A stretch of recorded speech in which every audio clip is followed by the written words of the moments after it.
in between.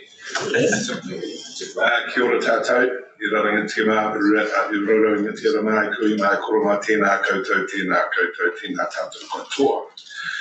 Welcome to this Regional Land Transport Plan hearing on this day, the 13th of April 2021.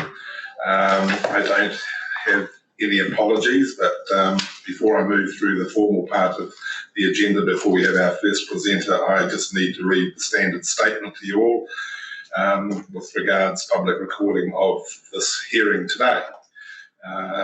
In doing so, I advise members that this is a public hearing and is being recorded. The Zoom recording will be made available on the Bay of Plenty Regional Council website following the meeting and archived for a period of up to 3 years. To those members of the public here today, all care will be taken to maintain your privacy. However, as a visitor in the public gallery, your presence may be recorded. By remaining in the public gallery, it is understood your consent is given if your image is inadvertently broadcast. I also remind all present that local government decision-making affords no protection to councillors, council officers and the public for comments made during meetings that are subsequently challenged in a court of law and determined to be slanderous. In terms of the formal part of the meeting, I have no apologies. There is no public forum. There are no items on the agenda or late items. The order of business is unchanged. Do I have any conflicts of interest pertaining to any item on the agenda this morning? There being none, moving on. In terms of reports, in front of you, panel members, you will see some late table documents. There is one from Mr. Ian Dustin, who with Mark Lasong will be presenting later on this morning on Rangi Uru. That is a tabled document, and we have 3 late submissions. As you know, in our pre-hearing meeting, we agreed to receive late submissions as a courtesy to the general public, and we have one here from Sarah Cameron of New Zealand Kiwi Fruit Growers, a late submission. We had one from Councillor Hugh Burko, who was chair of the Regional Council Regional Transport Committee in Waikato. That is a late submission from Waikato Regional Council. They do not wish to be heard. And there's another one that will come up tomorrow from Mr. Arthur Flintoff. It is also a late submission which we have agreed to accept, and we understand he will be coming in, correct me if I'm wrong, by Zoom tomorrow in Whakatane. What I'd like to do now is ask Nanuta to just paint a little bit of a picture as how the ground has moved somewhat since our pre-hearing meeting and how we land where we are today. Aloha lava Nanuta. Aloha, tēnā koutou to the Chair and Councillors Commissioner. Today obviously is our first day of our Bay of Plenty Regional Council Regional Land Transport Plan hearings. As you've heard from the Chairman, we do have the 3 late submissions and the tabled items. In addition, you will have noted that we have cancelled the Rotorua hearing, which was previously scheduled in, so that is an additional change. In terms of the paper that you have in front of you, which no doubt we'll get to shortly, there are some comments as well, which I could make, which you want me to make down. So just note on page 5 of your agenda item, there is a sentence which is blocked by a table which should read submissions for organisations and individuals are fairly well balanced. I just note that the pie chart covers that sentence. Also note that the 2 pie charts, the figures within those, we had some technical difficulties with those, and so the first on page 5, just note, doesn't equal 100%. There was one submission which was missed off from that, and then on page 6 of your agendas, the pie chart should read 52% for organisations and businesses and 48% for individuals, and those were the only changes thus far. Aloha Nanuta. Just going back to item 6.1, the reports, we need to formally receive and note the table document and the 3 late submissions. Tony, was there anything you wish to say in support of those before just a formality to receive them and move on? Oh, I think that's fine. Okay, I will say move. Second, the Deputy Mayor Andrew Isles from Whakatane. All those in favour, please say aye. Against, carry. Please bring in Darlene. Are you at the back, Darlene? Welcome. Tēnā koe. Are you an old hand at this? You've done it before, or is this the first time? Yeah. Have you done this before, darling? Have I submitted? Yeah, okay, so you know you've got about 10 minutes. Correct. We keep it reasonably conversational. We don't get into grilling you on any matters unless it's a point of clarification. Mm-hmm. So, the committee clerk will give me a little bit of a nod when you've got about 2 minutes to go. So the floor is yours. Welcome to Regional Council. Morning. Page 35, colleagues, in the hard copy. I'd just like to greet you all this morning. Ngā mihi kia koutou. I whai wā te whakarongo ki ai. Thank you for taking the time to listen to my submission. So further to the information that I've submitted, I'd just like to raise the main issues that we'd like discussion and seeking approval of these. So the first one is we're talking about Lotiti and the roadway between Lotiti and Rotomā and the issues that we have as tangata whenua of that region. We're seeking a reduction or acceptable speed at the school. So we have the community is 3 sports clubs, 7 marae, 1 kura and 2 kohanga reo. The purpose of seeking an acceptable reduction in the speed is that we're limited in the exit and the entry points to the marae school and sports grounds. So we're coming off the state highway where the speed is currently 80, but in most times they're travelling 100 to 120. So it's causing a lot of friction. We've got children that are crossing the highway to the beaches and the playgrounds within the community. We have a lot of connecting sections of the highway that cannot safely sustain the speed that's been set up in the built-up areas. So currently posted speed limits encourage traffic to accelerate, or this is how we feel as tangata whenua, through the housing areas. It's mainly because the speed limit says 80. They get to the housing areas and seem to speed, and we've got marae in between where people are trying to exit the main highway to get into the marae and make access. So there's been lots of near hits and misses, and currently the people of Rotiti, we're challenged by this daily, with our children having the challenges of contending with trucks that are, and we're talking forestry trucks that are trying to get to Kawerau. We're limited in the sight distance at many of the highway access points, so that becomes dangerous for the people. And it's obvious that the speed limit is inappropriate and not taking action to address the inconsistency to us as tangata whenua of Ngāti Pukeo. It's our understanding, or we believe, it's our opinion, that it's professionally it's negligent, because recently we've had fatalities, as you're all aware, at the east end of Rotiti. As late as last month, they were followed by an articulated curtain cider truck rolling at Ruatobai, so that's halfway through Rotiti, causing congestion, causing lots of problems because no one could get in or out. So I guess on behalf of the people of the 7 marae of Ngāti Pukeo, the 3 sports clubs, one being Rotiti Rugby, there's 2 golf courses down in Rotiti, one at Moose Lodge, one at Henuhopu. There's the kura of Rotiti and the 2 kohanga, Waione and Te Hukuai. So on behalf of the people, I'm seeking an urgent response, setting out the actions that may be taken and considered in this whole process, according to objectives, of course, in the road and land transport plan, the objectives of safety within the community. I think it's objective 2.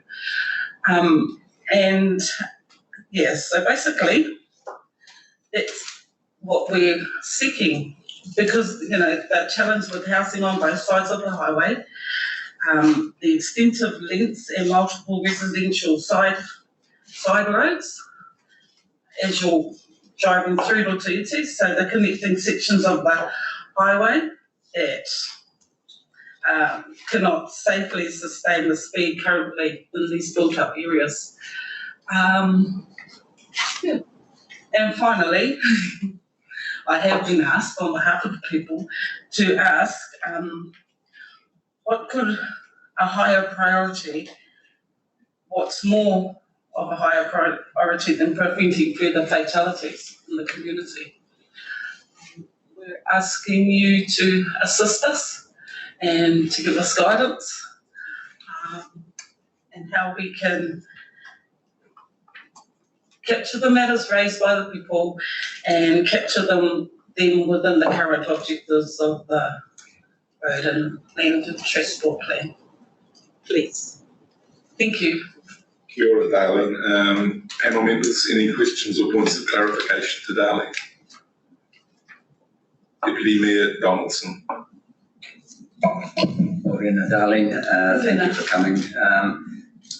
Thank you for clarifying your links to, because in the document I have, you have a Te Puke post office box. That's correct. I wanted your whakapapa links to the rohi of East Rotorua, Rotomara.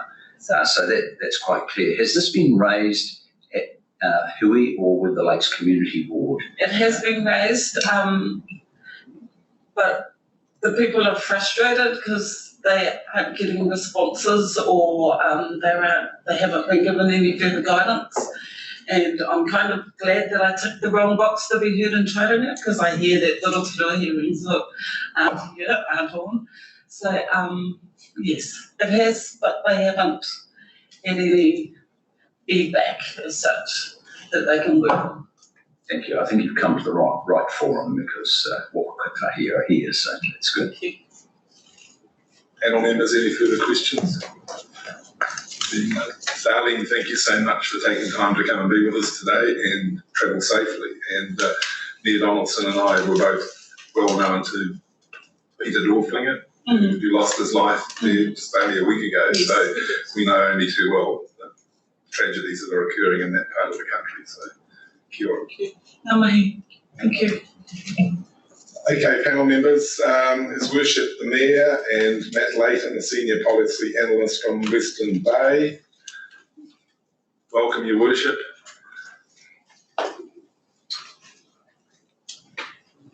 We're fractionally ahead of time, so I'm, yes.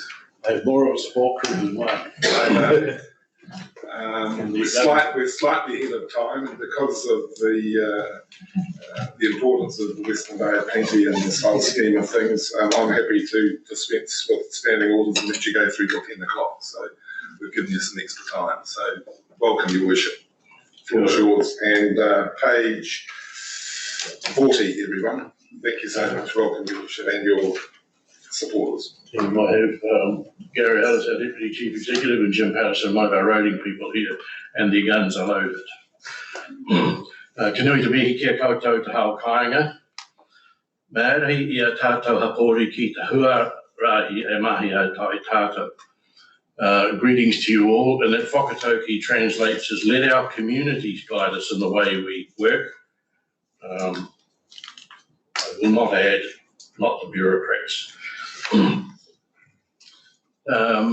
You've got our submission in front of you, but on the first page, we would like to emphasise that the purpose of the Land Transport Management Act 2000 is to contribute to an effective, efficient and safe land transport system in the public interest. This is a regional land transport committee. It is not an emissions trading committee. We want that made very, very clear. I have been involved on or off over the last 10 years with this committee, and I have not seen an improvement over time. The document as a whole appears to be framed by the Bay of Plenty Regional Council's focus areas rather than reflect the actual needs of the land transport networks, those of the region's road controlling authorities, i.e. district and city councils. We request that the prioritisation of projects and the weightings used to determine those be revisited. You know full well my views on this. We have, which I'll cover over to page 2, What we agreed was the high priorities, which are on page 3, improving resilience within the transport system, supporting regional growth, improving multimodal access and choice, reducing road death and serious injuries, and improving environmental sustainability. That was the core of what we saw were the issues. But when it came to the weightings, we flipped it around. Contrary to what the resolution was, where 35% was on resilience, you reduced that in the background. And I know there was commentary on it, but I don't know that I don't recall a resolution at all. So we just remind you that we are desperate that you use the weightings that we agreed as this committee, or you agreed as this committee, I'm just submitted to it today, to go back to what was agreed. We accept that climate change is a critical part of it, but however, for the purposes of the Regional Land Transport Plan, it must not be the precedence. Climate change and emissions are subservience to it. If you want to put a submission in about climate change and what about 90% of what we view is in here should be taken out, put that in your submission to the Climate Change Commission. On page 4, moving over, there is a general lack of acknowledgement of the wider rural nature of the region. It is a very urban-centric document, which we have major difficulty with and have done for nearly 10 years. A consideration of the different effects of density and distance is lacking, and whilst there is some recognition of the modal choice in the Eastern Bay of Plenty, this is not applied further. We urge you to recognise that 50% of it, the Bay of Plenty, is rural-urban. And if you're going to shift them to public transport, then who's going to pay the bill? You know, you seem to have lost sight of that.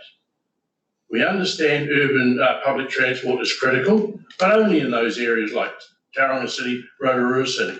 There is a subsequent use for public transport. But if the roads are not up to speed, the buses won't go on them, and neither will any other vehicles. And you need to understand that. This is a road transport plan. Moving on to modal shift and the importance of rail. You know I've been on about this. We are strongly supportive of any move to increase the proportion of freight using rail. The RLT refers to the State Highway 129 East Coast Main Trunk Line statement, and we are supportive of this integrated approach. But we wish to see increased focus on making the rail network critical. That is the greatest way to reduce emissions. Shift volumes off of road onto rail, and it just gets a passing acknowledgement.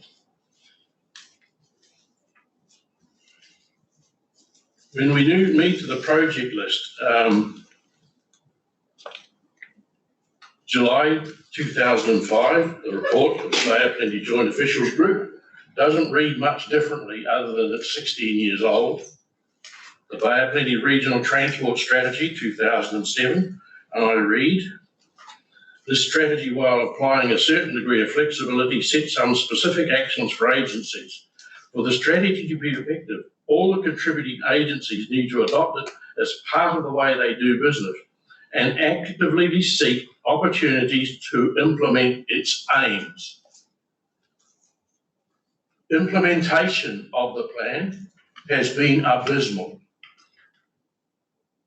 And I just wonder, this charade we go through of putting the plan together, if there is no funds, why are we wasting our executive and governance time in putting this together? We know in the current situation, even the FAR rate is under threat because of lack of funds at NZTA. Let's not put our head in the sand and write a beautiful document that we might win a printing prize for, but has no relevance in what we're trying to do. On page 121 of that document, it talks about the monitoring process. Under section 182, brackets 1 of the Land Transport Act 1998, the Regional Council is required to prepare an annual report as to the progress of implementing the Regional Land Transport Strategy. I talk about my 10 years of experience. That is a fundamental lack in this region. Monitoring of progress doesn't come up on agendas that I have seen. It's a fundamental role of this committee. Why are we not holding the implementing partners to account? I now move to the 23rd of April 2006. The Honourable Simon Bridges, of the day Minister of Transport, announced a funding package that included $286 million for the Taiwan Northern Link, the TNL. $286 million. We'll get your quarter away. On the 29th of January 2020, the Taiwan Northern Link, this is an announcement by Minister Twyford, has been increased to $993 million. Over a year ago. What progress has been made to date? Well, I see on the 3rd of September 2020, we've been able to change the name from Taiwan Northern Link to the Takitimu Northern Link. But apart from that, has any extra land been purchased? No. So when we sit around this and say, oh, don't worry about the TNL, it's in place. It's only in place in name, it's not in place in action. The Katikati bypass, it doesn't even rate a mention. Well, I do accept, and please, Mr. Spears, I'm not here to shoot the messenger. We appreciate you are going to look at some things around Katikati town. But when you look at this region, what other town that we have has that volume of traffic going through the middle of it? There are none. It is the most densely used road in any of our villages or towns, and it sits in the background. So, panel members, I don't know how I can show my frustration any greater than I have, but my team are keeping me diplomatic as best they can, and we're quite happy to take any questions. Matt, you're down as another presenter. Is there anything you'd like to add to his worship's comments? No, I think the man's covered everything. Okay, we've got 10 minutes, so panel members, questions to his worship in the panel on the Western Vale.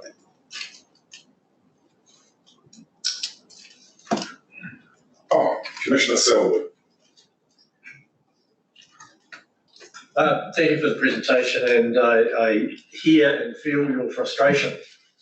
And I can even understand it because I was a member of the Bay of Plenty Regional Land Transport Committee in 1994, and Katikati Bypass was one of the priority projects within the region at that time, and here we are, whatever it is, 30 odd years later, and we still haven't progressed it. Funding is always the challenge. And I guess my question is, what appetite is there within the community of the Western Bay for alternative financing and potentially tolling mechanisms to accelerate that project? We're at a possibility. And thank you for that question. This sub-region, Western Bay, Tauranga City and ourselves, is the most highly tolled area in New Zealand. And in our submission to the TNL, we made it very clear. We will live with tolls if that's what it means we get something done. It frustrates us, though, when you look at what's happening in the Waikato, in Auckland, and billions of dollars going in with no tolling at all. And so there's an imbalance. And our public will say, yes, we'll swallow the pill, but can the rest of New Zealand learn how to take a pill? You know, we are really frustrated at how long it takes and the funding. And I come back to my comment, the failure, as I see, of this committee is its lack of focus on monitoring the implementation. It should be number one on the agenda item.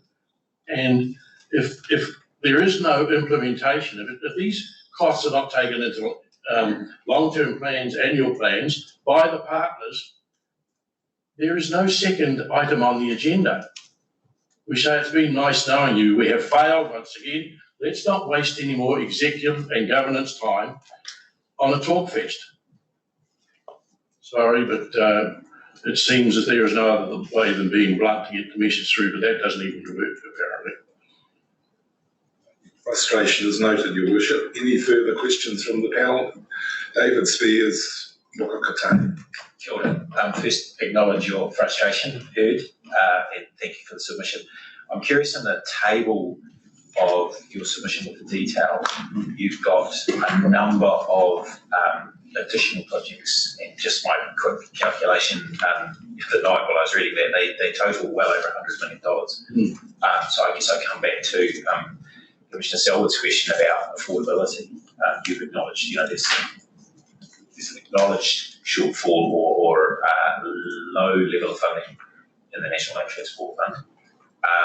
What I don't see in here is any proposal to drop anything. So I'm curious about what alternatives you consider in receiving funding. I thought, and thanks for that question, I thought we were pretty obvious. If you change the weighting to resilience, I think you might find quite a few of those go up the ladder pretty quickly and some others fall off the ladder. So I think if you just do the weightings the way we all agreed on resilience, which is the fundamental part of our network. If it's not resilient and fit for purpose, and if we're not driving hard for modal shift to rail or public transport where appropriate, then we've lost our focus. So I think if you go back to resilience, I'd have resilience at 50% but I don't get a lot of support around this group. You get a totally different structure. And that's the point we're trying to make. If you put the weightings in, those things change. It seems to be weighted to emissions reduction and public transport. But as we say, 50% of our Bay of Plenty is not fit for, you wouldn't put buses in there. It's not logical. Councillor Nees. Thank you, Mayor Webber. Great to see you again. I just want to ask a couple of questions further about your table. From page 53 onwards of our agenda paper, and I guess that points 98 onwards, there's a number of projects that you've added as new projects. Now, most of them are Western Bay projects, Western Bay District Council projects. Some of them are Whakakatāne, and I won't mention those. But I just need clarification. Are these late projects that you're wanting to have added into the Regional Land Transport Program, or are they already projects that you've got in your LTP? They're in our LTP. So in terms of the projects being added, they're already projects that are in LTP. They may well have been covered under some generic terminology in our LTP. We want to be very specific about having them in the list, so that they were clearly identified when we go through the funding process with Whakakatāne. And by having them clearly identified, enables that, I guess, clarity of process through the business case process, strategic case, etc. Okay, so I think we've heard from staff previously that the description of some of the projects needs improvement, that it is a little bit difficult to understand exactly what this project has to do with. So what you're asking here is that we refine the titles of projects that you're mentioning to make sure that they're very obvious that they're in your LTP and that you're wanting prioritisation of funding. Yes, that's correct. So the projects we've got here, the Western Bay projects, it has the council's matching funding in there. It doesn't necessarily have the agency funding because we haven't gone through that process yet, but we need them clearly identified. Some have been more specific. So, for example, there's been a project that says implement the council's walk-in cycling action plan. We've pulled out some of the more major projects and wanted them listed separately because they are key projects, and they probably are over that LCLR benchmark of $2 million, so they're more than that, so they need to be identified separately. Yeah, and I go back to why we're getting a bit more prescriptive, because I made the point, we're a bit fearful that the far rate's not going to be there. We've got a lot of these programs which meet what you're trying to achieve in cycling and walking in our long-term plan, our component, but if there is no funding from Whakakatāne through their processes, then they'll drop out.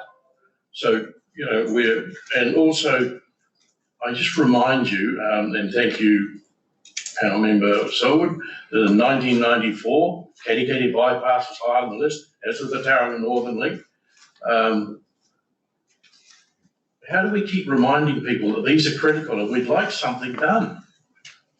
And I observe the number of parties, the only central government party who has not had their hand on the steering wheel over the last 25 years is the ACT Party. Every other party, whether that's the Green Party, the Maori Party, all the others have made these commitments. So I come back to the charade of writing this document, but we don't monitor anything around performance. Your Worship, we did extend your time as a courtesy to you and Western Bay to 10 o'clock. We have reached that time, but there's one final question from Deputy Mayor Donaldson. Try and keep it a yes or no answer from His Worship, can you? That's difficult. Thank you, Mr. Chair. It was just a very small one about in your table, the new project money at Tutu Road to Orchiddy Fall. So that's, I guess, enhancing the Kaikokopu link through to Rotorua. Is there any data capture on that link taking place? That's my only question. Yes, we have a counter on the track in the bush section. Thank you, Your Worship. You're free to fall, and we do note your frustration again. So you will hear from us in due course. I know you won't like the response, but we hope it'll be a little bit more to your liking. So absolutely, and thank you. But we're very supportive of everything that you do and everything that Western Bay does in the region. So thank you for being with us. Even at my age, we still live in dreams. Thanks so much. Panel members, the next one is Whakamarama Community Incorporated Society, and we have David Riley with us. And if I can just take you over to page 73, I think it is.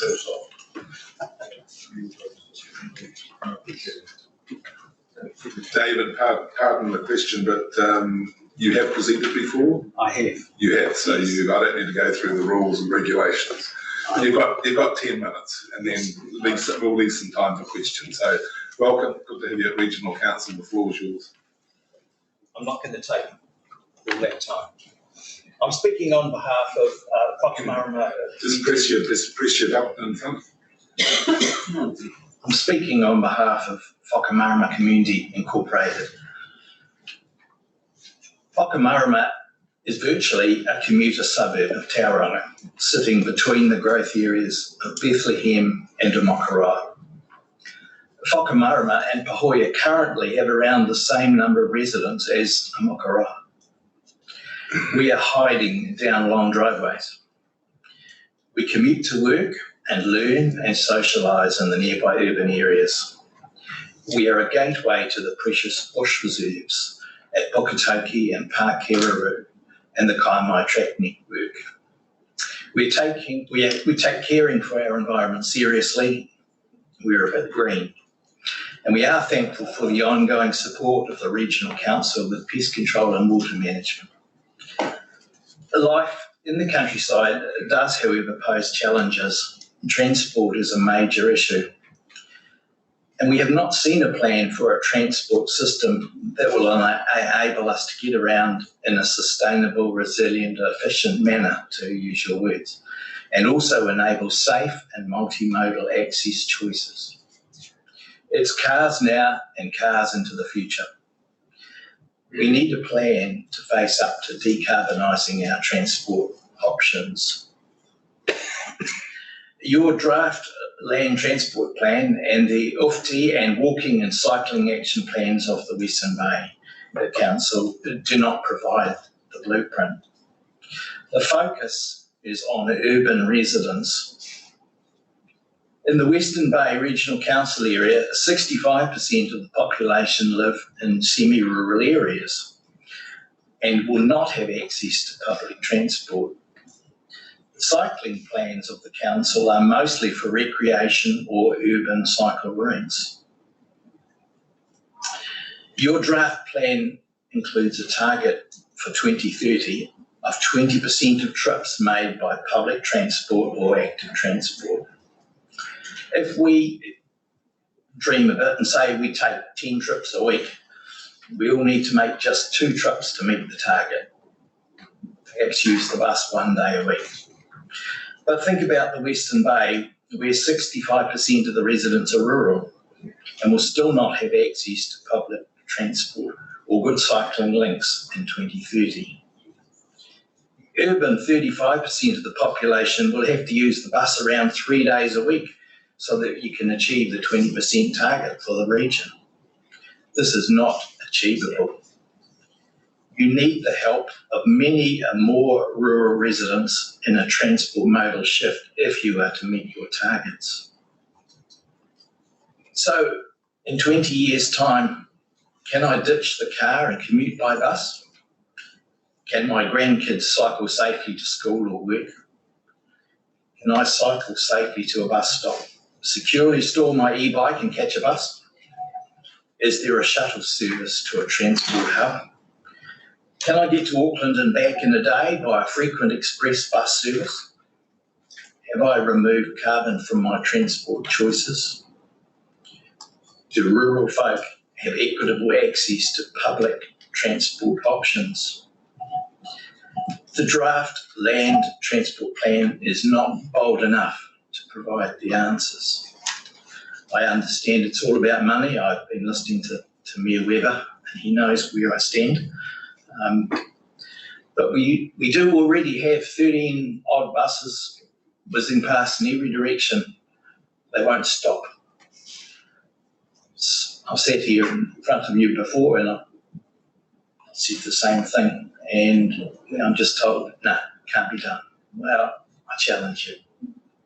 Let's put something in the plan that's not necessarily a high-cost option. The system's been, the buses are running today.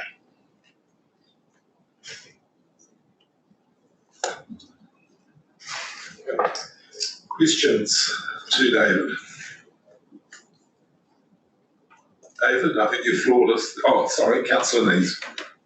Thank you. David, have you given thought to where perhaps the park and ride would be in your area? Yes, I think I live very close to Tawhitinui, which is the core of the old Whakamarama and the shops, etc.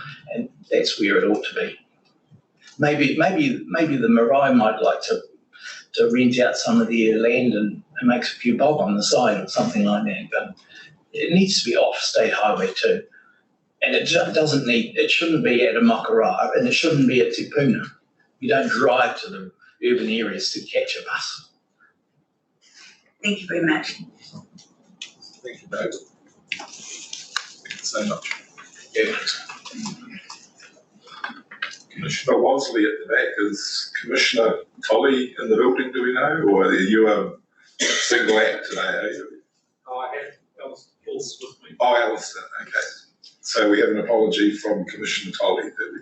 That is correct. Is this your first formal presentation to Regional Council or formal meeting? So, It is. yes, so can we just formally acknowledge your new role at TCC along with Commissioner Selwood and Commissioner Tolley, and welcome you to Regional Council. So similar to His Worship the Mayor of Western Bay, I'm happy to extend your time noting the importance of TCC in the scheme of things. So the floor is yours. Thanks, Mr. Chairman, members of the hearings panel. So I have Page 285, colleagues, sorry. and as I noted, Alistair Talbot to my left, and certainly here to assist in responding to any of the questions that you may have. So I'm taking the submission as read.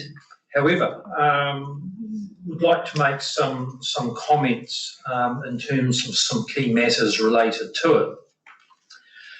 Essentially, the thrust of the submission and certainly my comments are really around 3 themes. One's related to the robust and agreed process. The The second one's telling a clear story nationally, and that's highlighting certainly the significance in terms of climate change and, for example, the importance of rail. And also the third is some commentary around activity prioritisation. Just in terms of some opening comments around strategic interventions that are identified in the RLTP, certainly the council would like to see reference in terms of cycling, safety added to the strategic interventions, and also some discussion in the travel demand management and behaviour change to reflect the focus in terms of needing to be changing people's perception around public transport as being important to the success of any changes. And in the submission, we also make reference to the use of some common terminology, and certainly, for example, reference to frequent and reliable services, which are clearly outlined in the Urban Form and Transport Initiative work, as opposed to mass transit, which is currently used in the draft plan. In terms of climate change, certainly in carbon emissions and carbon neutrality, which are on pages 11, 9 and 19 and 33, TCC is highly supportive of advancing PT across the city as an important contributor to achieving lower carbon emissions from transport. Related to that, we certainly see electrification of the bus and broader vehicle fleet as one of the primary means to reduce carbon emissions in the region. And we are requesting that this aspect be given some greater emphasis in the RLTP. Moving on to shared priorities, and there's a table 1, pages 23 and then 63. We certainly ask that the role of rail and its ability to contribute to mode shift, reduce carbon emissions, helping in managing congestion, improve safety is given emphasis in this section. And once available, KiwiRail's Rail Network Improvement Plan is integrated into the RLTP. Moving on to activity prioritisation. And related to the weightings, and there was some discussion around this topic. I'm an alternate Commissioner Selwood at the last RTC meeting, and there had been in August 2020, the RTC had resolved to adopt a nationally consistent approach, and I'm quoting from this, developed by Local Government New Zealand Transport Special Interest Group in conjunction with Waka Kotahi as the basis of prioritising significant activities. There had been discussion through workshops, I understand, by the RTC in terms of weightings, and that they had been subsequently changed, which were outlined at the RTC meeting, must have been in March. So just highlighting that there didn't seem to be any formal process around those changes in weightings, and really highlighting that for going forward, that there would suggest that there is some formal process and decision making around the relevant weightings, so that actually provides clarity going forward, and hopefully everyone is on the same page. Related to that is that we note freight and regional resilience at a weighting of 10%. And I think given the significance and importance of commercial trips beyond freight, which only receives a 10% weighting, it seems that the RLTP doesn't give sufficient consideration to small and medium-sized businesses, which provide jobs and obviously significant part of the Tauranga economy.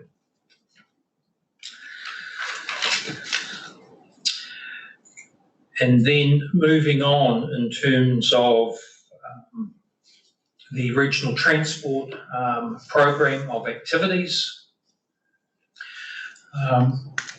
Appendix 4 provides an overall regional program of activities. It's unclear whether that list of activities is prioritised or more simply a numbered list of all regional activities. So we're keen for some clarification around that.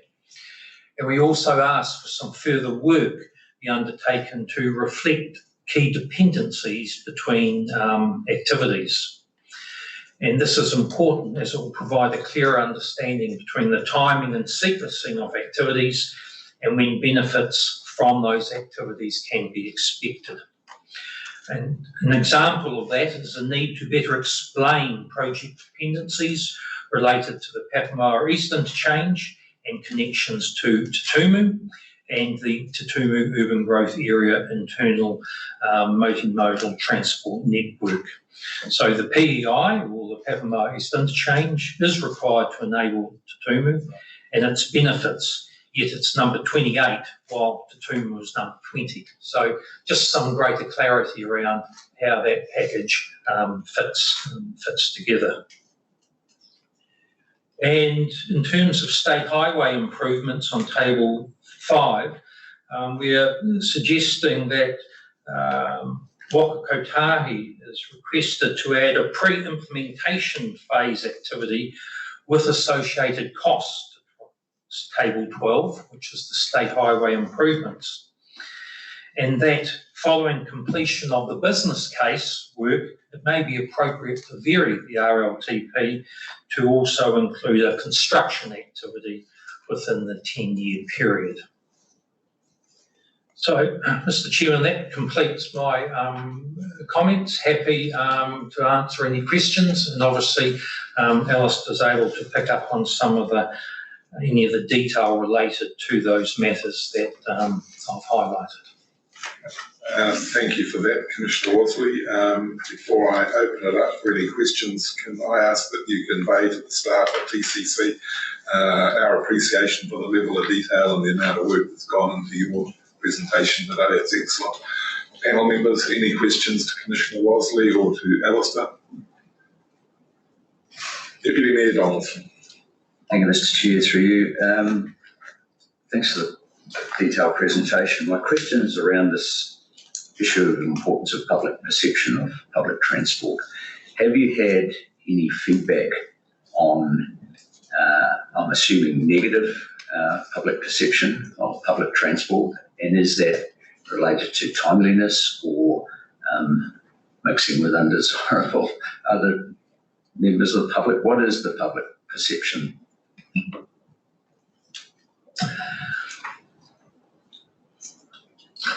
Certainly, in the last 2 months during our tenure, a lot of feedback, and it's not so much about the desire or for PT. I think there is a recognition in terms of the significance of that, in terms of coping, A, with intensification, B, in terms of addressing some of the issues we have around in terms of congestion and a change in mode share. A lot of the feedback relates to the nature of the PT services provided and not necessarily supportive of the hub and spoke model. So compared to what I understand existed previously. And then obviously the size of buses and the ability of those to negotiate various streets in terms of the bus routes. And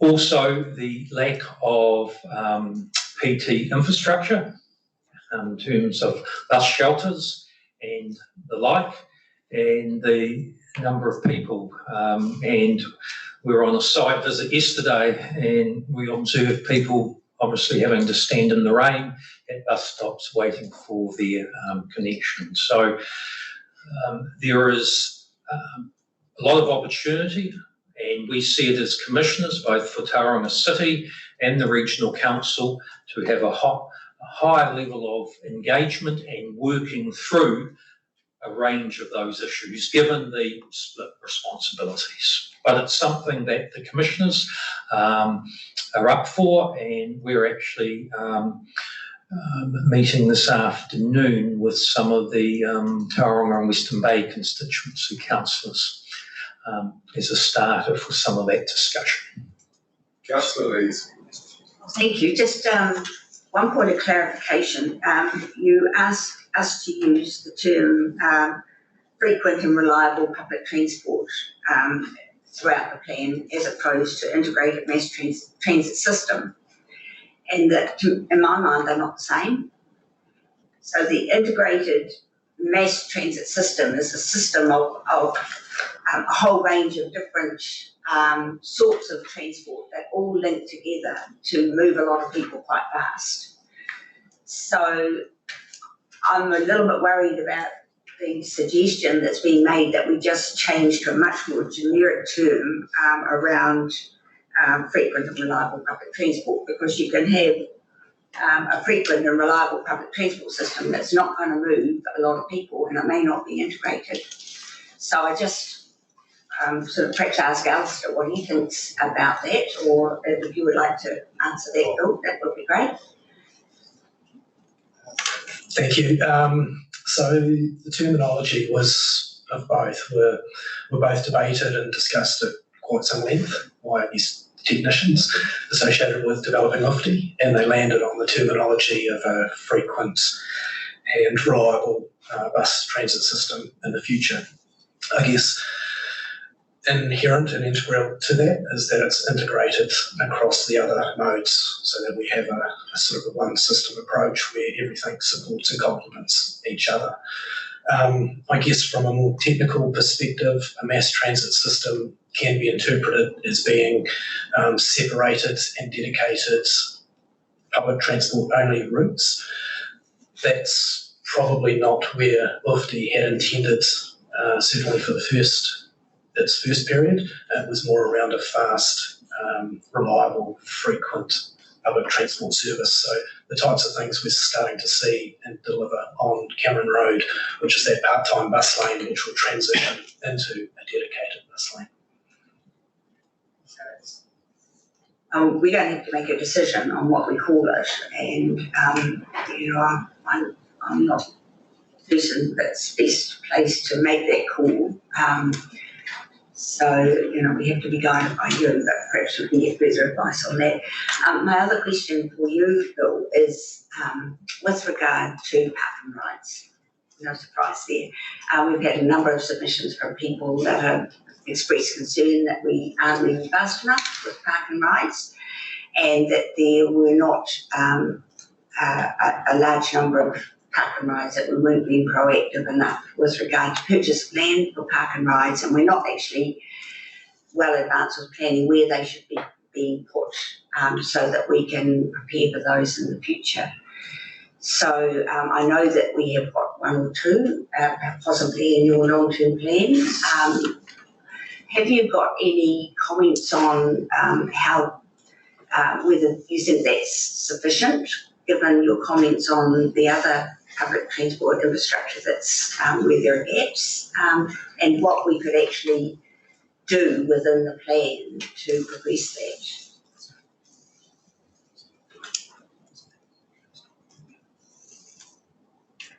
Taking some quick advice. Thanks, Jane.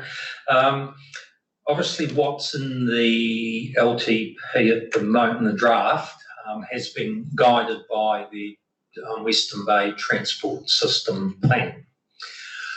I take your point because others have made that very comment, and certainly the the previous speaker in this seat too has also raised that with us.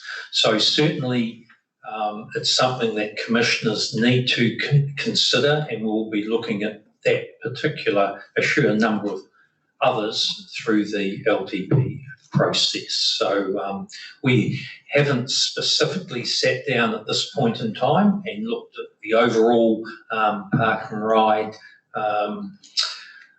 framework and plan, but it's certainly we will be as part of the process for the LTP. And we do note the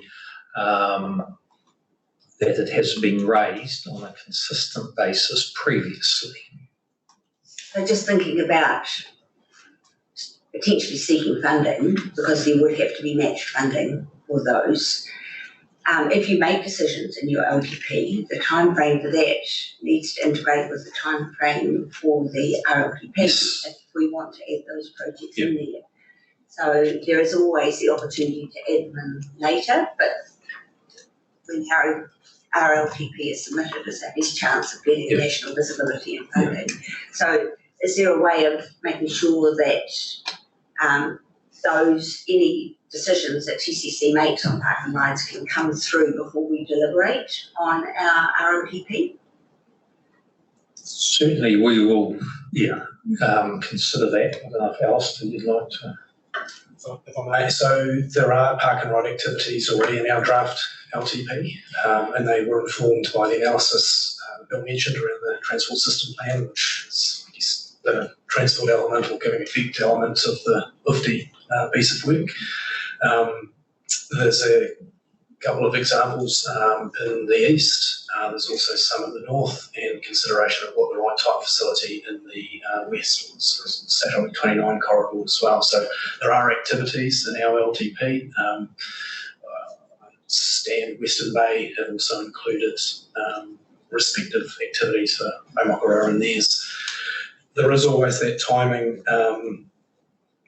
challenge between LTP development and RLTP decision making, which we'll need to manage. We have provided a little note in our submission that advises that we'd like to keep working with staff across all of the partnership to just provide updates and changes as we're able to, as decisions are made by our decision makers, so that we've got the most up-to-date information at final decision times. It's probably not helped because our LTP process is later than normal, but certainly I'll be raising the matter with commissioners and also picking that matter up with staff in terms of that timing alignment. I was happy Sorry. We have strayed over time. I've been incredibly generous, Councillor. Oh, just keep it to a yes or no answer from the Commissioner. Our deliberations on the 11th of May.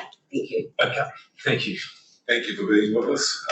We did stray away from points of clarification, but it did bring clarity, the questions, I think, to the submission. So we wish you well in your endeavours at TCC. So okay. Thank you, Mr. Chairman. Thank you so much. And just picking up the comment you made before I presented, certainly providing drafting in terms of our substantive submission and the opportunity of staff engaging with TCC staff in terms of further progressing any of those amendments. Noted, thanks. Okay, moving on. Nigel, you're there in the back. You're an old hand at this, so I don't think we need to explain the rules. An old hand. Having a familiar face here. So. Okay, so as you know, you've got give or take 10 minutes and leave a bit of time for questions. So, but no, the floor's yours, and welcome to you in prior if you want. Sure, thank you. We won't be 10 Morena Koto. Page 90, colleagues. Thanks for inviting us along to have a chat today. As the Economic Development Agency for the Western Bay of Plenty, obviously we mainly speak for that geographical area, but we do of course recognise that the Western Bay of Plenty transport network has quite an effect on the economy across the Bay of Plenty as well. So particularly as the Eastern Bay and Aotearoa grow over the course of time. So most of our feedback, I'm just going to talk to points around the items we raised. Most of our feedback is that the RLTP is on the right track. Most importantly for us, it aligns with the Western Bay Plenty Transport System Plan, and that is a good thing. And we applaud the fact that there is a strategic plan for this region around transport, particularly as a Western Bay side that is. So it's a big benefit to have, and it's great that it aligns with that. That provides benefit to the economy because we need a well-functioning transport system that supports productivity, supports access to work, supports reducing climate emissions over the course of time, and particularly supports increased housing availability, as we see that talent is the number one issue for businesses. If they can't get talent, they can't grow their businesses, and we're increasingly seeing that. We liked the emphasis on climate change, and particularly around the transport network's role in reducing carbon emissions. It's probably the number one avenue that we have in this region for reducing carbon emissions, so I thought that was good. And it really aligns well with our strategy, which we're working on alongside both the Regional Council around having businesses better adapt to climate change, and also a bunch of projects that we're doing too around hydrogen infrastructure, ferry and EV charging infrastructure as well, which again, if we can align that with the public transport system, that's a win for everyone involved. We thought the RLTP could emphasise freight a little more. It is mentioned, but probably not from a strategic point of view, and I absolutely echo Bill's comments around trade and service vehicles as well. Perhaps that could take a bit of a wider and more strategic view. And of course, we have the port, which is highly successful, is not going to stop growing, and we need to plan really, really well for. So perhaps some kind of connection with Upper North Island transport networks, which, as we know, with businesses moving here, is very, very important. They generally move here to be close to the port, but want to take goods and service, or goods particularly up to Auckland and Hamilton. We also put Rangiora in there, and you'll see some commentary on that. You might think, well, that's a strange thing to have in the RLTP. But the reason we put it in there is just to emphasise the critical importance that we see of the Rangiora Industrial Park to how the region is set up, and particularly to enacting the OFD outcomes around connected centres. That helps us have an avenue for all the people that will be living out in Papamoa to be working out in that region as well, which of course helps our transport network. And of course, there are a number of strategic benefits around the port as well. In general, we also felt, and you see our final comments there, we felt this plan could be a bit more bold. We face a point in time here, we've had, I guess, a number of changes in this region. We've got a government that's a bit more motivated around housing at the moment. We've got a change in governance at TCC. There's a point in time that we have to capture here. And we feel that this plan is just a little kind of too passive and could be a bit bolder, particularly in terms of delivery in that first 5 years, which is, I guess, all around execution. But also funding is a driver of that. We're more than happy to be, I guess, a communication mechanism between the business community around how some of those perhaps alternative funding mechanisms might come to fruition. With that, thank you very much. It's a good plan, and we entirely support it. Thanks. Thank you, Nigel. Questions from the panel? Commissioner Selwood. Thank you, Chair, and thank you for your submission. Really appreciate the support for the overall direction of the plan, and note your comments about the need to be bolder. And I think we're all a little bit frustrated by the pace of implementation in particular.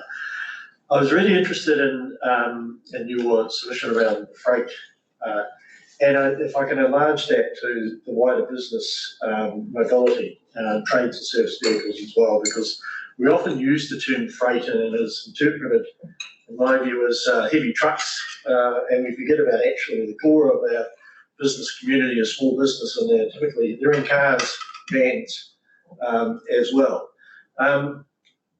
There's been quite a bit of feedback from earlier submissions on the weighting that has been used in the prioritisation of projects, which places freight and resilience at 10% relative to climate change, public transport and safety. And I'm just interested in your view as to whether or not we've got those weightings right from a business perspective. I think, thanks. I think we applaud the emphasis on public transport, right? It is really, really important. We don't do a good job in this region around that, and we clearly need to do better. I feel we may have gone a little too far that way, though. And I guess I'm not going to say how it should be balanced, but I feel we have probably gone a little bit too far in that. And perhaps that's really just around the awareness of that type of business. And we do a lot of work around consumer habits around public transport and the likes. We don't do any real work around what businesses might need from either a service vehicle point of view or heavy freight, that type of thing. So perhaps just a bit more brunt in terms of how that commercial sector gets kind of understood and looked after would be useful. Over time, analysts, any other questions? There being none, thank you, Nigel. And I will now move an adjournment, and we will meet again here in 15 minutes. And I invite the gallery to avail themselves of tea and coffee out in the lobby, and the panel will retire downstairs. Thank you.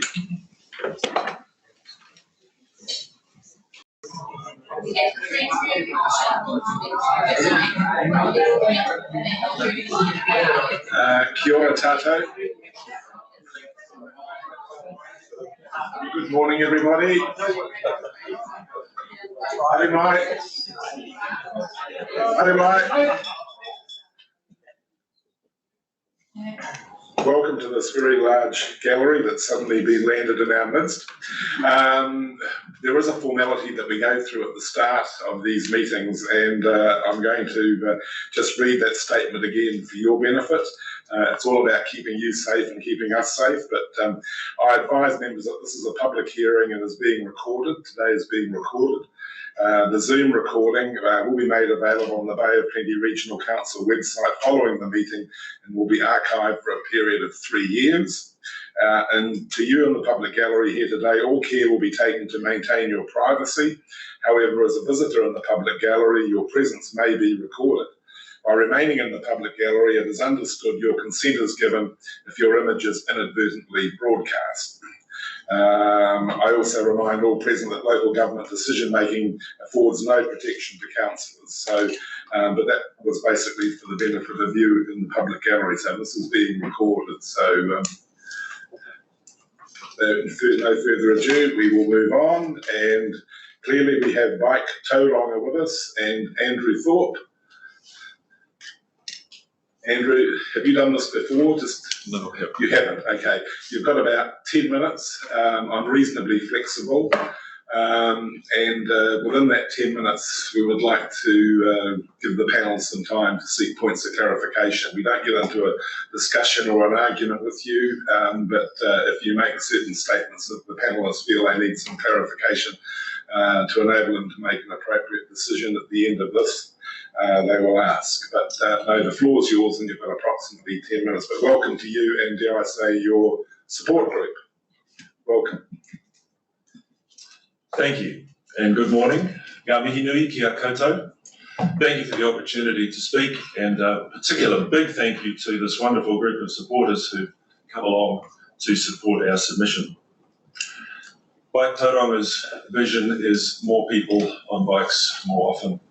Bike Tauranga is a cycling advocacy group. It was formed about 3 years ago.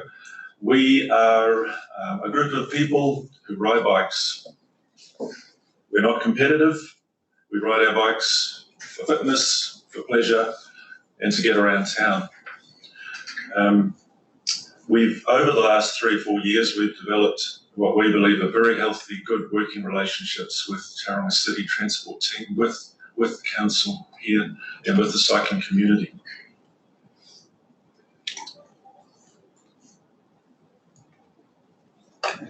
I'd like to be very clear about what Bike Tauranga advocates for.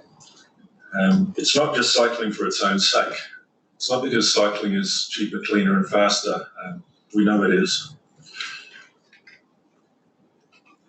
It's not because cycling is too dangerous for most people to ride their bikes. And we know that this is the #1 reason why research suggests up to 60% of the population does not ride their bikes on the road.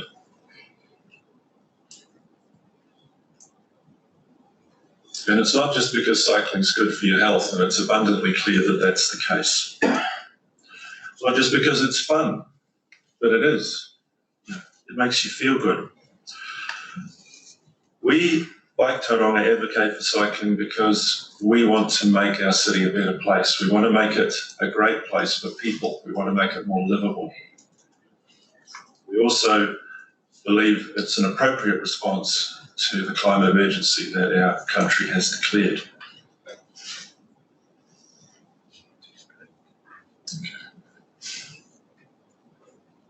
Ultimately, we advocate for cycling because it's an essential part of the multimodal transport future, and that's why we've asked to speak today.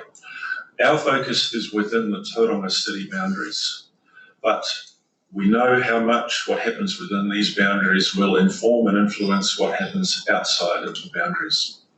So we believe, and the RLTP draft plan acknowledges how important cycling within the city is, in fact, to that overall situation. So we have submitted a project that we're working on, our vision for the future of Taiwan's cycling network. It's not appropriate to go into this in detail. I have submitted this map in detail. But the key thing that I would like to emphasise to you all is that it is essential that we have an arterial cycling network throughout the city. And on the diagram, that's shown by the purpley blue lines. There are other features of that map which I'm not proposing to go into today, but more than happy to do that with anyone who would like a full explanation of what's contained here. So the arterial network is the backbone of the network throughout the city. The key to this network are the words connected, direct, and continuous. It's got to be connected to the places where people live and where they want to go. It's got to take them there in a reasonably direct manner, and it's got to be continuous so that you can remain safe within that cycling infrastructure for your entire journey. Now, we believe this vision is important because in the years that Bike Tauranga has been in existence and before that, uncountable numbers of cycling plans and frameworks and strategies and diagrams have come and have disappeared.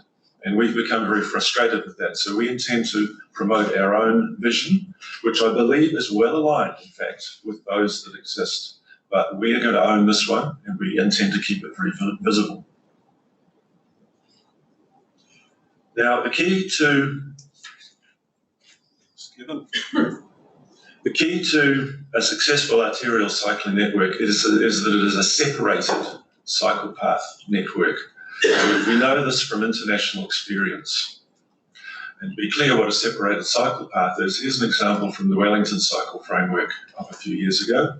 And it shows, in this case, a two-way cycling network. The international standard is a minimum width of 2.5 metres for a two-way cycling path. And there's a physical barrier there of about 1 metre wide separating the cyclists from the traffic. That is what we believe has to happen on the Tauranga arterial network. Here, by contrast, is the diagram that the city, Tauranga City, is working on, which we were given from the transport team back in December, and no doubt it's moved on a bit since then. And I'd like to describe how our vision aligns with this. And it aligns pretty well, but there are some significant differences. On this diagram, the green routes are proposed by the city's transport team as primary cycling routes, and we agree. The red markings are what Bike Tauranga prefers to call arterial cycling routes and are not shown by the Tauranga City transport team. In addition, in the blue dash are routes that the transport team propose are primary cycling routes, which we do not agree with because they are shared pathways, and I'm going to talk some more about the significance of that. A couple of other things to note about this. Firstly, the Ngātai Road separated cycleway development over the last 2 years, it was opened last year, is the only example of appropriate cycling infrastructure in the city, and it's about 2 kilometres long. haven't got very far. The other thing I'll note is that we show Monganui Road as an arterial cycling route. The transport team does not show it as a cycling route. And furthermore, in consultation with the city over a number of years and a number of different consultation processes, this was always acknowledged as an arterial route, but the route was rebuilt last year and a separated cycle lane was not included. It was a shared cycle lane. So that highlights our point that the vision is not consistent and maintained at a high level. So, key points of our submission. Number one is that the development of the city's cycling infrastructure must be aligned with a vision which is highly visible and has a high level of community buy-in. And Bike Tauranga intends to push that very hard, and we ask that we be involved in the development and the maintenance and the championing of that vision. We want to be an integral part of the process, not just to be consulted after the vision has been formed by someone else. We are doing our best to represent the community. We're not the whole of the community, but we believe we need to be there. Secondly, we submit that the arterial cycling network must consist of separated cycle paths. Shared pathways, which is the status quo, are not fit for purpose as a transport route, and that's where we've got to turn the whole paradigm around. Cycling is not just a pleasant activity that you do on the weekend with the kids, it's a transport mode. Shared paths are not appropriate as a transport mode because there's a great many different users on there. There's families with kids, there's dogs, there's pushchairs, there's e-bikes and scooters, there's walkers deep in concentration with their backs to you, and they are not safe and predictable. And a key element of any transport engineer's design principle is it's got to be safe and predictable. The next slide is to remind you that there's an abundance of evidence that when cycling is safe and convenient, people will use the infrastructure, people will use their bikes. This slide comes from a survey that Bike Tauranga commissioned last year in support of the Tokara Street development, which I will say is not an arterial cycling route, it's a shared pathway. That is an appropriate response given the circumstances. It's the best that can be done at the present time. However, 400 respondents, 100 of which said they do not currently use Tokara Street because it's too dangerous, but with the shared pathway that was installed, this graphic shows that over 60% of them either definitely would use it or probably would use it. That's an incredible uptake, and it's very consistent with international evidence. That 60% number are the ones who don't ride now but would if it was safe. Finally, we submit that the timelines shown in the plans available now, and I will say that to my admittedly somewhat brief reading of the RLTV, timelines for active transport are not abundantly clear, but in the Tauranga Cycling Plan of 2018, which is referred in the plan, timelines out to 2043, I mentioned, for completing the cycling network. That's just not good enough. 2030 should be our target in our opinion, in other words, within the timeline of the current plan. There's two things driving that. One is the increasing traffic congestion. If we don't act on active transport now, the city will be unlivable by 2030. And secondly, we've got the global carbon emissions target, huge target to be met by 2030. So, in summary, we know this isn't easy. We know it's very, very difficult, but we have to do it. It's not an option.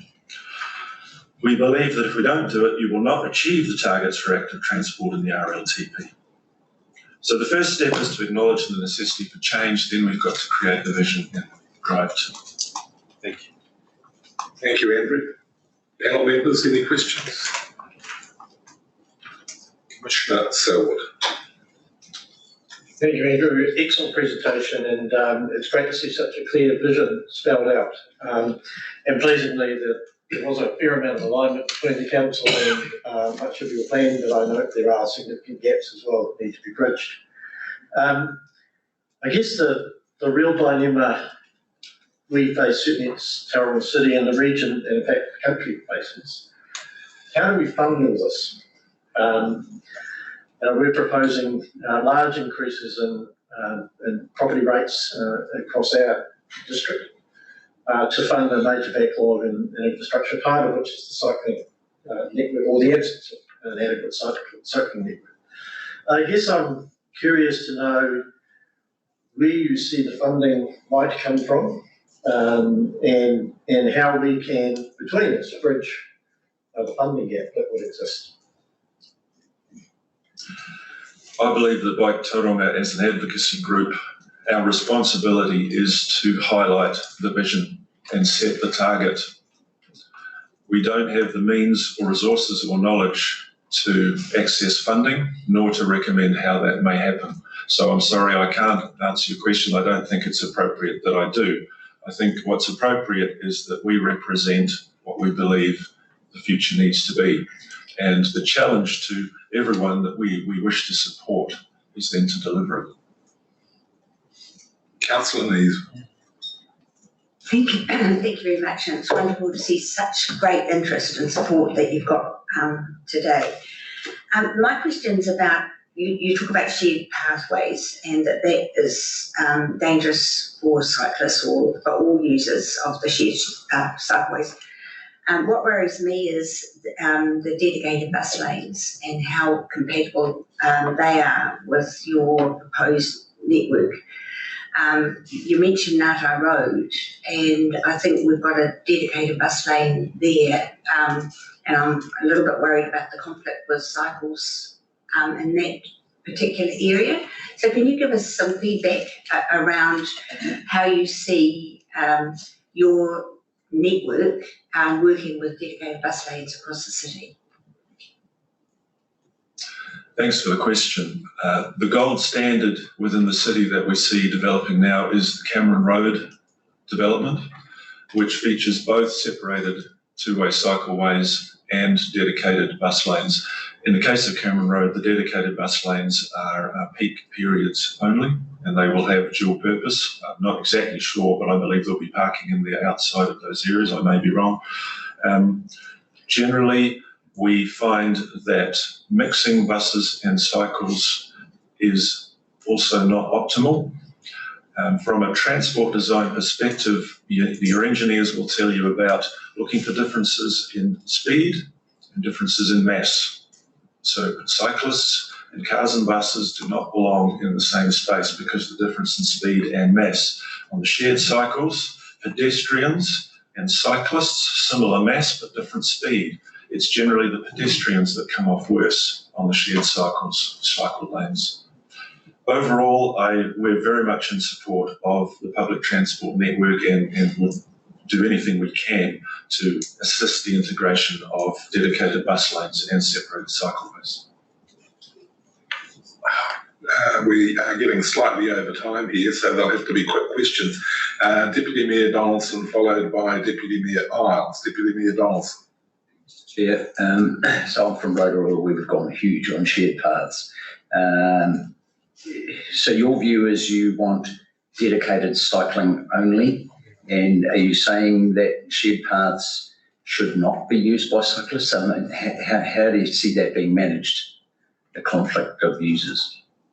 Thank you. Not exactly our message. We only see the arterial cycling network as being a separated cycle path network. We see that shared paths are an integral part of the network and they're very valuable. Deputy Mayor Isles. Thank you, Mr. Chair. Again, thanks, Andrew, for your presentation. You talking about the separated cycleways in Tauranga. I'm from the other side of the region, over in Whakatane, and I know that something along this scale would be possibly cost prohibitive for us. Is it a national plea that you're asking across all cities for these separated cycleways, or is it just solely and purely concentration on Tauranga? Good question. It is a really good question. We believe that our position on this is consistent with the national position of groups such as the Cycle Action Network, who we work with very closely. Well, I think time's up, but thank you. And a particular huge thank you to the support group that have joined you today from Taiwan.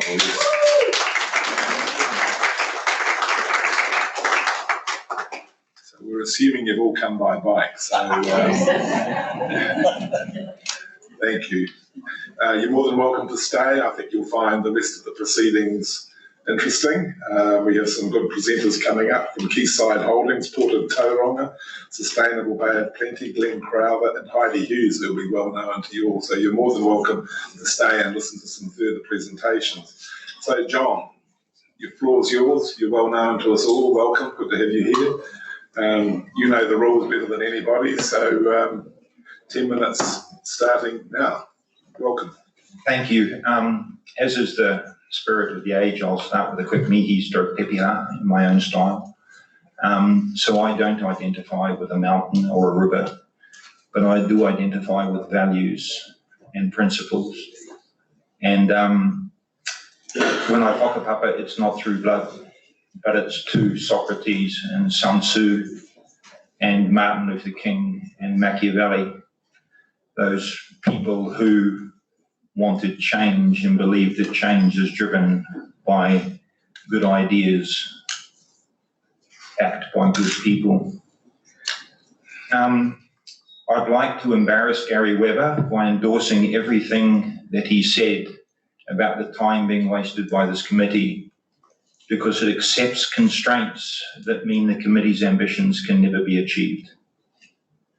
You can't build a first world transport system on a third world national taxation system.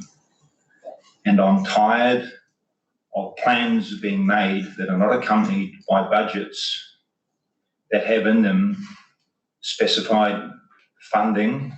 And I can see Mr. Selwood nodding and smiling in agreement, because he and I know the difference between financing and funding, and it seems to me not many people in this city, governance, halls do, right? So a plan without a budget is a broken promise. And this community, I believe, has had enough of broken promises. If you looked at Gary Weber, my reading is he was visibly upset at the 20 years he has wasted asking for people to finance, to find the funds for the promises they implicitly make to our community. We praise visions, but fail to understand that proper strategic planning starts with an acknowledgement of where you are, including the constraints that currently exist. And I give a small story about the perils of starting with a vision. It's like me going to the Aspire gym and them saying to me, "What's your vision, John?" And I say, "I'm playing second five for the All Blacks in the deciding Bledisloe Test next year." And they say, "John, your starting point is you're an overweight 62-year-old Pākehā whose greatest rugby achievement was making the subs bench for the third 15 in 1974. Let's start with where you are." My concern at the moment is that we're not acknowledging constraints, nor are we acknowledging divergent objectives. We are failing to be honest with our community. We list a set of desired outcomes, but we don't apply the acronym SMART to them. When I look at the RLTC committee, RLTP report card for 2019, I see that on emissions, we have no data for our target and no data for our achievement. And this, from a committee that sort of, if you like, sits within my understanding of regional councils' auspices, an organisation that declared a climate emergency. We also have nonsense objectives, 0 deaths on our network with no time frame. So they're not time bound, they're not realistic, they're not achievable. Some of them aren't specific. Some of them are measurable, but they're just not measured. A plan is a set of objectives with associated budgets. I saw people nodding at the previous presentation. It's really interesting sitting here watching the process. And I felt the same frustrations on the inside. As I say, I share a lot of Gary Webber's frustrations with the dishonesty, in my view, the intellectual dishonesty in the process, and the effective political dishonesty, the failure to serve our communities properly. But I saw the Bike Tonga presentation, and no one said, actually, thinking about Christchurch, $3 to $4 million a kilometre, thinking about an arterial network of maybe 100 kilometres when you think about Durham, and current pricing, thanks to the failure of our government to have a proper strategy for infrastructure, and therefore an infrastructure industry that is somewhat lacking in capacity, and I would also say capability, and that's no disrespect to the man that led the industry in some ways, or certainly their peak body for a number of years. I think he did a pretty good job, frankly. But at $5 million a kilometre, 100 kilometre cycle network, can someone do the math for me? And 5 million times 100 is 500 million. I make that $500 million on that vision. Right? We need to start putting numbers next to our promises. Again, to support Gary Webber, we need to start reporting on our progress. The RLTP report card is bereft of any genuine information in process. So, accepting constraints, we shouldn't do this. I would ask this committee in its preface to its RLTP to send a memo to central government that the constraints they impose on regional and local government are unacceptable and are out of line with their expectations through their policy statements. And unless they're prepared to get their funding ducks in a row, the answer is no. I would also ask that this committee commits significant funds to ensuring that the communications around this draft plan and the communications on progress are full and frank. I've recently spent the last 7 days, for reasons that I don't need to explain, but happy to have requested, looking at the Dutch transport system. And the most frightening thing about that experience is I can find more about the Dutch transport system in detail, in terms of their plans, in terms of their costings, in terms of their outcomes, in terms of everything, than I can find around what's happening here in my own city, in my own sub-region, in my own region, in my own country. So those requests are really important to me. The essence of my submission, it's harsh, but I think it's fair. Yeah.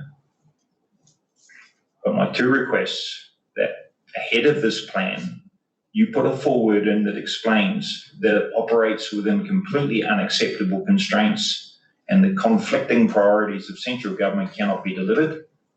And my second request is you allocate some money within your system to ensure that your community is properly informed so that they can actually participate in the conversations that you choose to have. Noting as an aside that SmartGrow is not great for allowing public to comment, unlike, for instance, Tauranga City Council. But without an informed community, without informed consent, your plans have zero political legitimacy.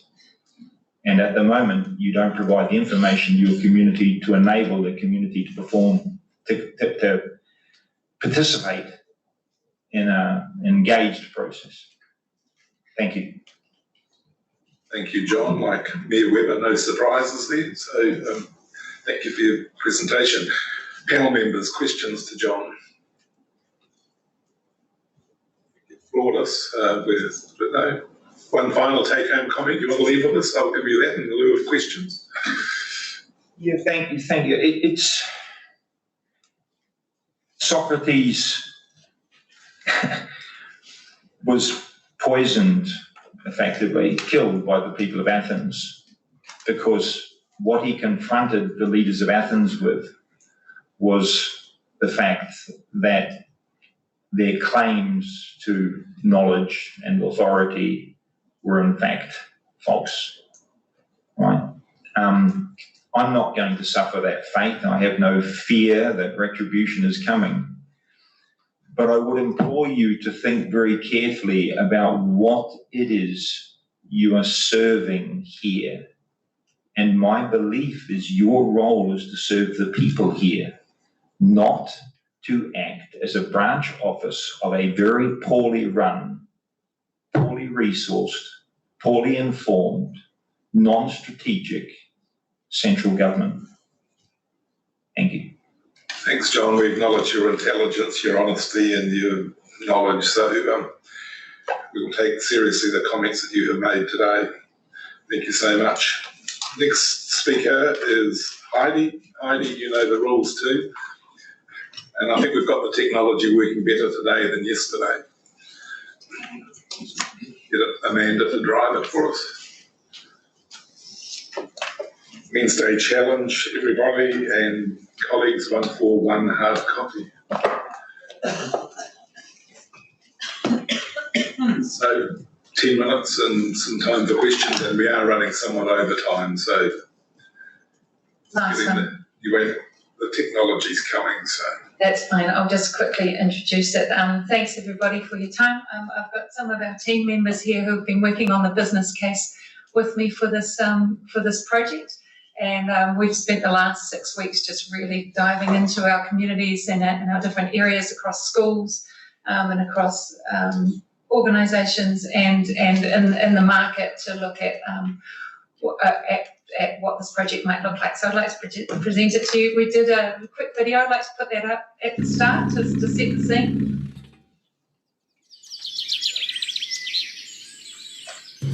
Hi, I'm Phil Shumack. I'm Medical Officer of Health with the Bay Plenty District Health Board. The Wednesday Challenge is a great opportunity for us to look at the way we get around town every day. And there's a saying in public health that large-scale change occurs when lots of people change just a little. Put a toe in the water and try a different way of getting to school, getting to town, getting to work, doing your shopping. I'm not the usual type of person to bike to school, but sometimes finding a park outside of my school can be a real big mission. So I think that if my friends were biking to school more regularly on a Wednesday, I would do it too. Hey, here at Brookfield New World, we'll take up the Wednesday Challenge tomorrow if we could. I think it's a fantastic initiative. Our 200 team members have got nowhere to park at Brookfield. They're not allowed to park in our customer car park here, so I'm sure they'd be pretty keen to be able to get to work some other way than in their car, and Lime scooters would be a fantastic idea. So we'd be really keen. We'd get into it tomorrow if we could at Brookfield, and I reckon I could probably convince a few of the other New World and Pack and Save guys in town to get on board too. So let's crack on. I know Wednesday challenges are great, but I love trees.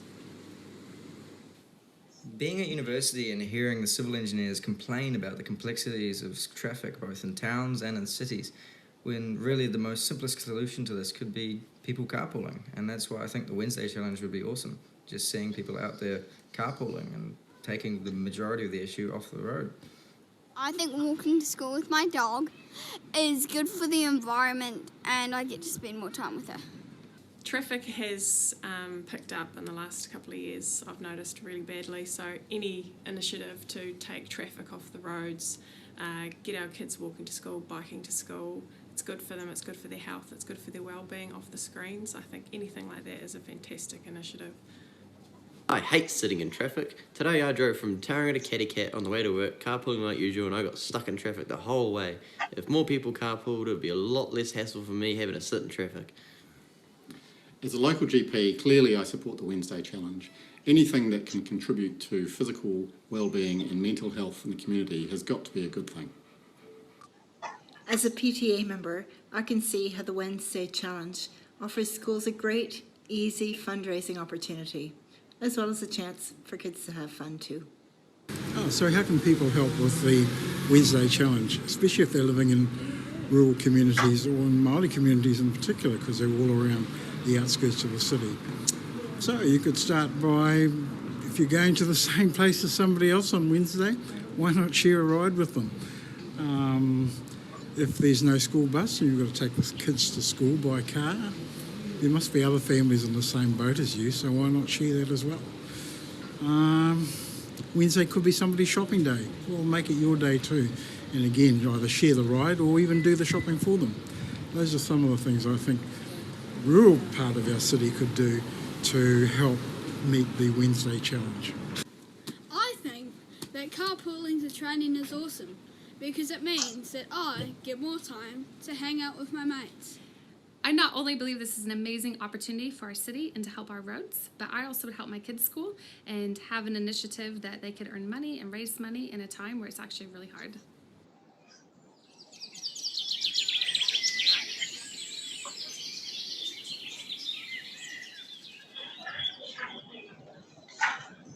So we're talking about something that we could do in the next 3 years, because currently we've got, as you've heard from all the submissions this morning, we've got a massive, expensive challenge on our hands to get to 20% mode share within 10 years.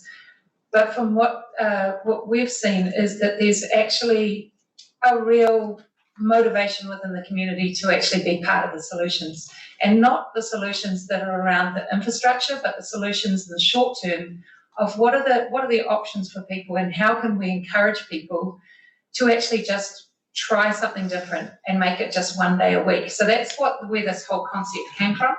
Now I'm just going to move through these. So our goal is 20% mode share within a year. So we're currently sitting between 5 and 7%, and that would be on 1 day a week. So we've currently got around 2% cycling. Wellington has 4% cycling, and the weather's terrible down there and the cycleways are terrible. So we think that we can get up to 4% cycling on 1 day if people are committed to taking their bikes out 1 day a week. Buses, there's room on the network for we're currently just under 2%. There's room for 4% within the current bus network. We think that if people are in the challenge, they can take and choose the bus. If the bus works from the place where they go from, we can get from 2% to 4% on just 1 day a week. That's all we're talking about, challenging people just 1 day a week. Now, the other really untapped resource we have is carpooling in the city. So the critical mass is what is required to make carpooling work. So if we all tried to introduce carpooling over 5 or 7 days at the moment, it would be very difficult to get uptake.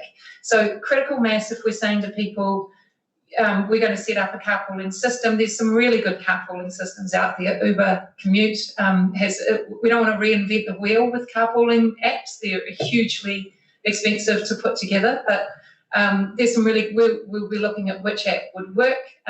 Uber Commute is an excellent app. You can ride share and it puts you together, but also we'll be working with communities to talk to neighbourhoods, to talk with organisations, have people on the ground that are saying, how can we collectively work together to actually share a ride? So if you've got 2 people in a car, you've obviously got half the number of cars. So we're talking, our goal is to have 5% of people ride sharing on a Wednesday, just 1 day a week. So when we heard that guy from Whakamarama this morning talking about their issues, ride sharing is an opportunity for them, whereas a bus isn't. So there's a lot of these soft solutions that if we package them up and look at them together and then really invigorate those solutions by offering incentives, getting people to do things that are fun, making it something that is between schools and organisations and communities, then we've got an opportunity to actually shift the dial on where we are now. It's not moving.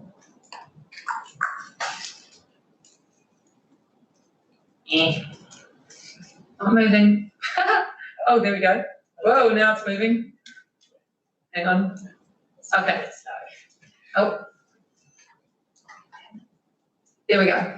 So this could be the first transport project that actually demonstrates a drop in carbon emissions. If we do achieve 20% mode share in a year, it will create a 1% drop in our 1.2% drop in our transport emissions in a year.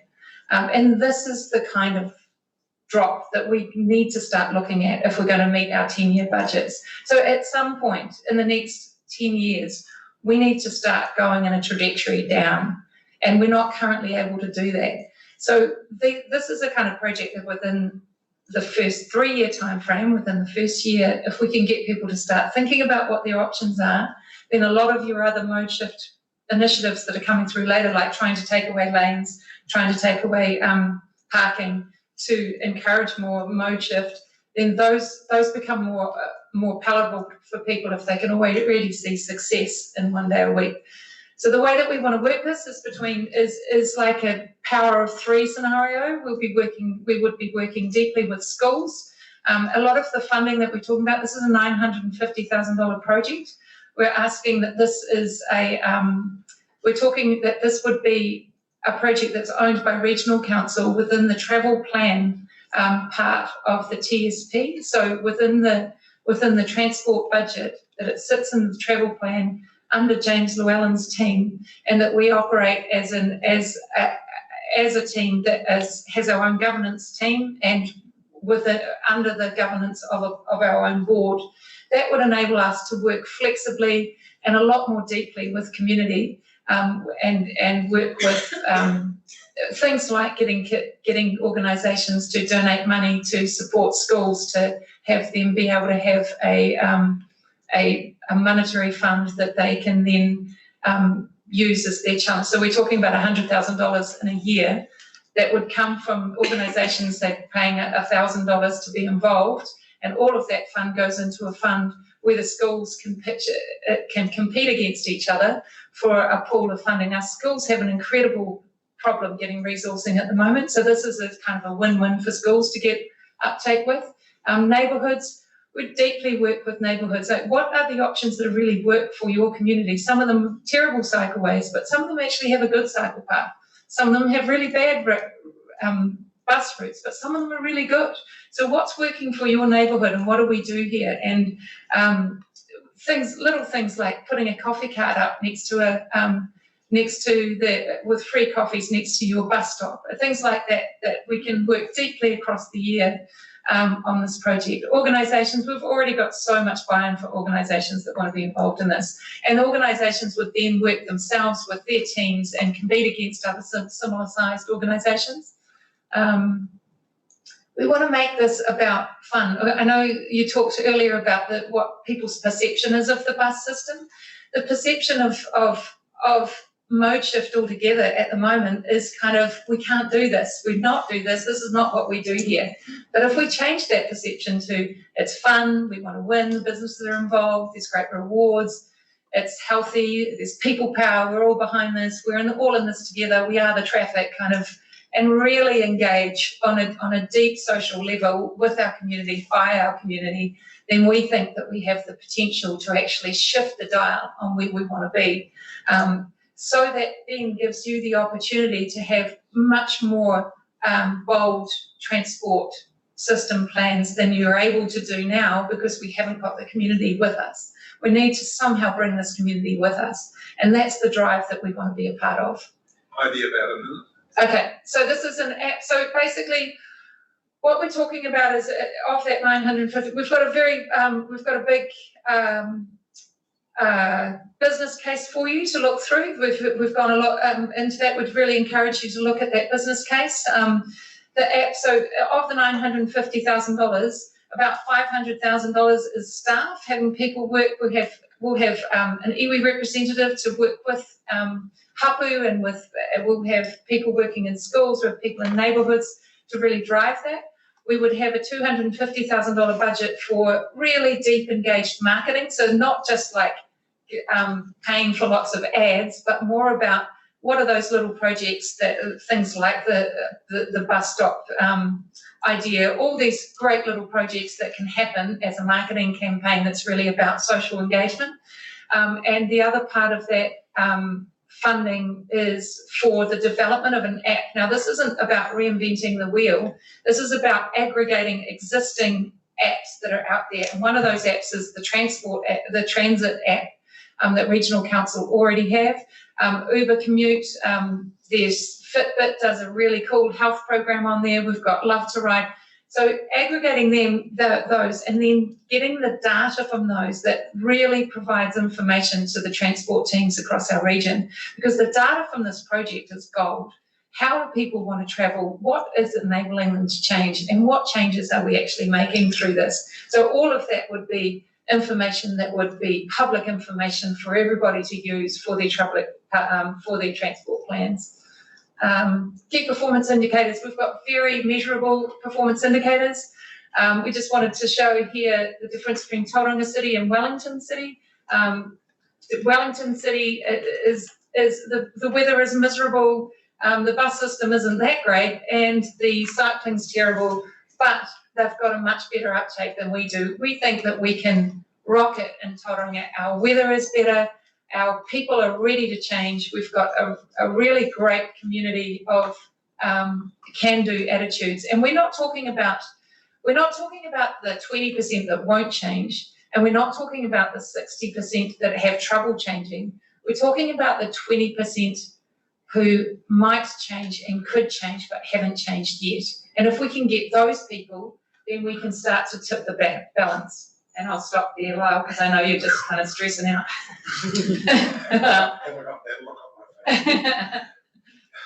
Quick questions, panel. Oh, Deputy Mayor Isles. Thank you, Mr. Chair. Thanks, Heidi, for that presentation. I see you using the singular word community. Is this a blueprint for Tauranga, or is it something that you would envisage being run out, say, over the likes of Whakatane, for example, and on a larger scale again? Yeah, well, this is an excellent blueprint, and I think that Waka Kotahi might be interested in this kind of this is something that if we develop it and do it really well, we're currently talking about Western Bay Tauranga, because those two are so interconnected, and for us, that's it. We understand this community so well that we feel confident in creating this here. But this blueprint and the app and everything that goes with it is completely transferable. And I've already talked to councillors in Queenstown and Hamilton, who are my colleagues, who already said, "Oh my God, we'd love this here." So I think it's got legs to walk. One more supplementary, if I may. Why restrict it only to a Wednesday? The reason to restrict it into Wednesday is that we want to see tangible change. Like our people have seen, and the kind of critical mass that we need to create change. The other thing is that when kids especially are out on their bikes, and more people are out on the bikes, if it's one day, then people will be much more aware and will slow down a lot in their traffic if they're out on the streets. It's been really well documented that if you shift the number of people that are out on the streets, the traffic does slow to make it safer. So given our current transport network, we would want to work with what we currently have. Yeah. Thanks, Final question, David Spears, Waka Kotahi. David. I'm not sure it's a quick question. In the proposal, one of the things I don't see is what you see as the critical links to other investments in the land transport plan. So what are your critical barriers that you need this land transport plan to invest in to enable something like this to succeed? And I'm thinking things like, fantastic, everybody get on a bus on Wednesday, but the bus service is free. Or let's all get on a bike, we just have bike Tauranga here, but we don't feel safe. Have you looked at what those barriers are? Because my concern, I suppose, is great idea. Is it sustainable in terms of those other long-term pieces of infrastructure or investment to enable it? Yeah, so what I think that this project will really show is really clearly what those problems are, because they're different for each community. So I live in Oamaru, and my bus service into the city is amazing. I go down Hewlett's Road and we've got a bus lane. So I can take the bus and it's much faster than for me in a car, but nobody knows that in my community actually, and people aren't really taking the bus. It's not been, so the same thing for cycling in the lakes. The cycle lane to the city is fantastic. It's off-road, it's gorgeous, but actually nobody really knows about that there. So you're absolutely right, but there are low-hanging fruit that exist now. And I think if we're going to bring the community along to the kind of changes that we actually need in our infrastructure, we first have to find out what that low-hanging fruit there is. and then get those early adapters up and running, get our buses full, even though the bus system's quite crap in some areas right now, yes, but for some people, sorry, I didn't mean to say that. But for some people, if the buses are full with the people that are, then you're showing a success. So then people will be much more interested in investing in a future if the ones that are successful and working are celebrated and successful and the buses are full. Then we can use that information to drive future change, to create the bus lanes that we need to in the places where when it's not working, in my view. Thank you, Heidi, and to your supporters. And like John Robson, we really do admire your passion and enthusiasm. You never fail to impress us in that regard. So all the very best. Glenn, come forward, swap seats. Sustainable Bay of Plenty Charitable Trust. This is Glenn Crowder, everybody. Glenn, you know the rules too. Page 133, hard copy panel members. So thank you, Mr. 10 Chair. minutes starting now.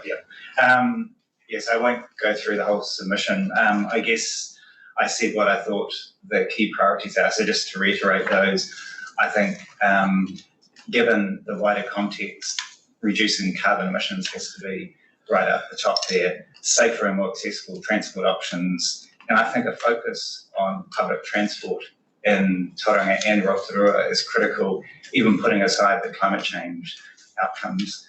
And a safe, connected, safe cycleway network in Tauranga City. So that's what we put forward. In terms of climate change, not only is the target too low, although I think Rotorua Lakes Council submission made some good points in regard to a bit of lack of clarity around that target. So there is a 45% target mentioned on one page and a 25%, but I think having sat around the committee table, I think we all talked about a 25% target. I'd be quite happy to sort of back the 45 one. I think that's where we'd like to see it more. The issue though is really, I don't think this plan is going to deliver a 25% reduction. I think the plan will struggle in many parts of the bay to reduce emissions at all. And I think that's where the comments by Mayor Webber and Councillor Robson and others in the community have a lot of validity, that fundamentally the government is pushing a climate change agenda but not funding councils to deliver that agenda. I think that's a critical issue. But from the perspective of this committee, I think it comes down to prioritisation. So what is this committee trying to achieve? And I can see why Mayor Webber has concern about the change in the rankings, but I would also say if it was tweaked to be more like a 25% ranking for resilience and freight, that it still leaves me with the question of what should drop out. He seemed to indicate that would come clear, but I've tried to work that through in my mind and I don't see that clarity at all. So in our view, it shouldn't be that the Western Bay of Plenty's walking and cycling program should be gone, because that council pushes that very strongly and we support that. So therefore it shouldn't be that Rotorua cycleways or whakatanes or Tauranga should drop out. It shouldn't be public transport, because if you're investing in cycleways, I think there's every reason to also invest in public transport for people who cannot get on a bike. It shouldn't be park and ride, because as we heard from the gentleman from Whakamanuma, you need to be able to cater for people in all parts of the bay, not just the bigger urban centres. It shouldn't be electrification of buses that drops out, because that's a core part of offering a truly sustainable option for people. It shouldn't be safety. It shouldn't be getting, more like the freight onto rail is critical. I think the whole rail issue, as Mayor Webber himself says, is fundamental to getting the kind of emissions reductions we want. So if those things can't drop out, the question is, I'm seeing a few nods, is, what should drop out? So, I'm putting forward a case that says it shouldn't be CO2 emissions, because 2/3 of Bay of Plenty's carbon dioxide emissions come from transport. Over 50% come from urban transport and freight. So the total CO2 emissions for the bay, over half comes from just Tauranga, Rotorua, Whakatane and freight emissions. And then over a quarter just comes from Tauranga's transport system. So, all that's critically important. So to me, what's missing here is the reality that if you want to achieve those things, then the councils and smart growth need to get to grips with the transport system plan. AFTI is flawed. AFTI will not deliver a low carbon outcome for this community. The three members of the smart growth committee sitting around the table, and I think at the back of the room, I think need to face up to that very fundamental issue, which is if AFTI is trying to slightly reduce per capita emissions, and if the TSP is hoping somehow to maybe magically reduce those emissions, then we can't also have like a big push with a growth agenda to prioritise investment into high carbon projects. And that's what's missing in the whole discussion here. We've never gone out to our communities with any of this. We've never gone out on AFTI. We've never gone out to stakeholders or communities on the TSP. And this was certainly not the right context or plan to go out and discuss this. I think how many submissions, 20-something submissions were received. That is not an engagement with the people of Tauranga and Western Bay. And fundamentally, the people of Tauranga, as Mayor Weber has said. So I think we need to actually decide, are we serious about climate change? If we are, we need to have a conversation with the government, but we also need to have a conversation with our communities and invest money into those conversations, have a proper piece of engagement and say, do you want to have a growth agenda as is being forced down our throats? Or do we want to have a different kind of approach to dealing with people coming into our communities and perhaps looking at other parts of the bay and taking inspiration from Whakatane Council's plans and Rotorua Lakes Council's plans around climate change and some of the other community outcomes. Thank you, Glenn. Panel members, questions? Flawless. But our comments about, to Heidi and to John Robson also apply to you most generously. So, can I have a parting comment? As long as it's kind. Very, very quick. As long as it's kind. I would say, that's very kind. I do, as I said in my submission, I do appreciate that, especially I appreciate the work the staff have done to really get to grips with a lot of the changing landscape here. I think it's a challenging issue for you all. The one thing I would say is don't forget the table that I put on my submission, because the amount of investment into public transport operating expenditure in this community, particularly, but also in Rotorua, is critically important. And to take 8.5 hours for me to get to Whakatane by bus, I don't think is a satisfactory situation either. So I just thank you for your time. Keep up the good work then. Okay, now we have Ian, Dustin and Mark Wasson.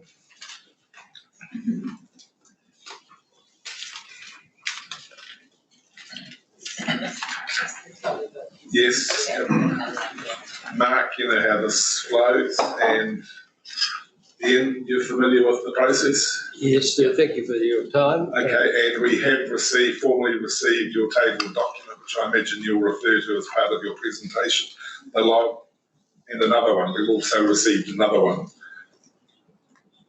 What's that one? It's just been handed in. You'll speak to this, the design engine architects one, will you? Mark, you'll speak to that. And Ian, you'll speak to the log transfer station as part of the Rangiuru development. Sure. Okay, 10 minutes, go for it. Okay, so is someone operating the IEs? Yeah, and put your sound on, just press your green button there. Okay, so you've got a disadvantage, you can't see the... No, we've got a screen here. Oh, good. No, don't worry, I'm not steering you down. No, we're looking at it here. Okay, so we'll just quickly go through that. The log road to rail transfer station is self-evident there. Trucks come in, they get unloaded, they get debarked if they need to be debarked, they get put on a train, and the train goes into those airtight sheds where the fumigation of methyl bromide takes place, and then the train goes directly to the port. Flicking over to the next one, on page 9, you've got a financials concept estimate of around $435 million. So it's quite a big, expensive project, but it takes all the trucks off the road at Rangiuru, and of course it embraces the government policy statements, which is set out on page 16. Flicking over to the next page, I think we went to, it's me. Yeah. Go to.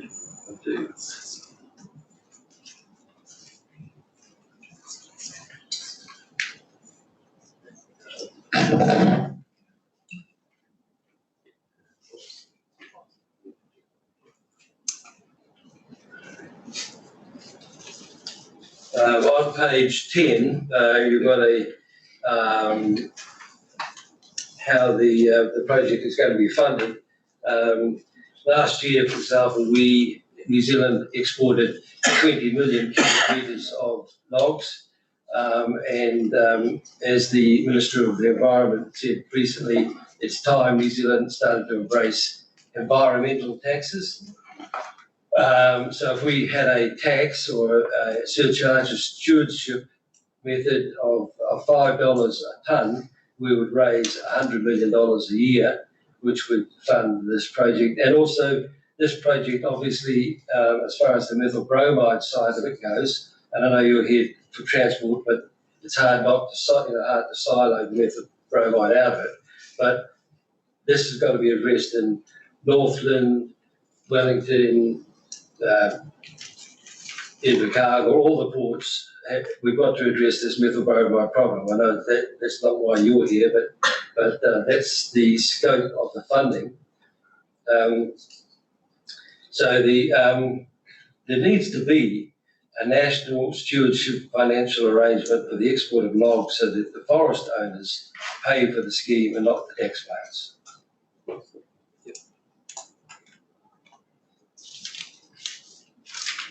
Just shows you quickly how the airtight sheds work. Obviously, the logs get shunted into the sheds, they get fumigated for the 16 hours, and then they get taken out and taken directly to the port of Tauranga, where they are loaded directly onto the ships.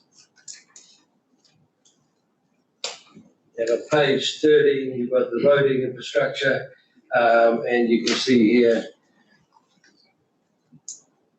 the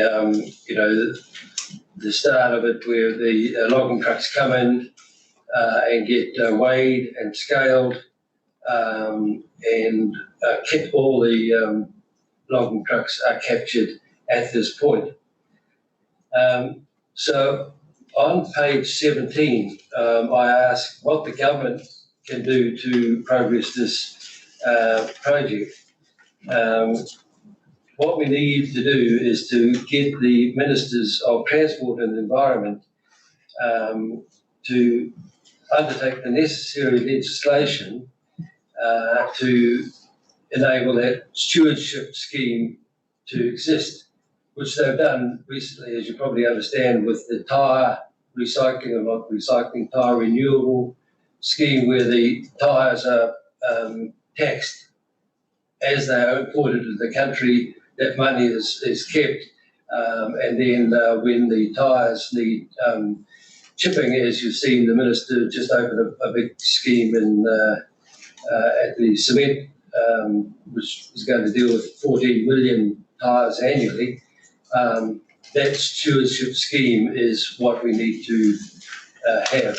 So as far as that goes, what we need to do, I think, just going on to this handout here, is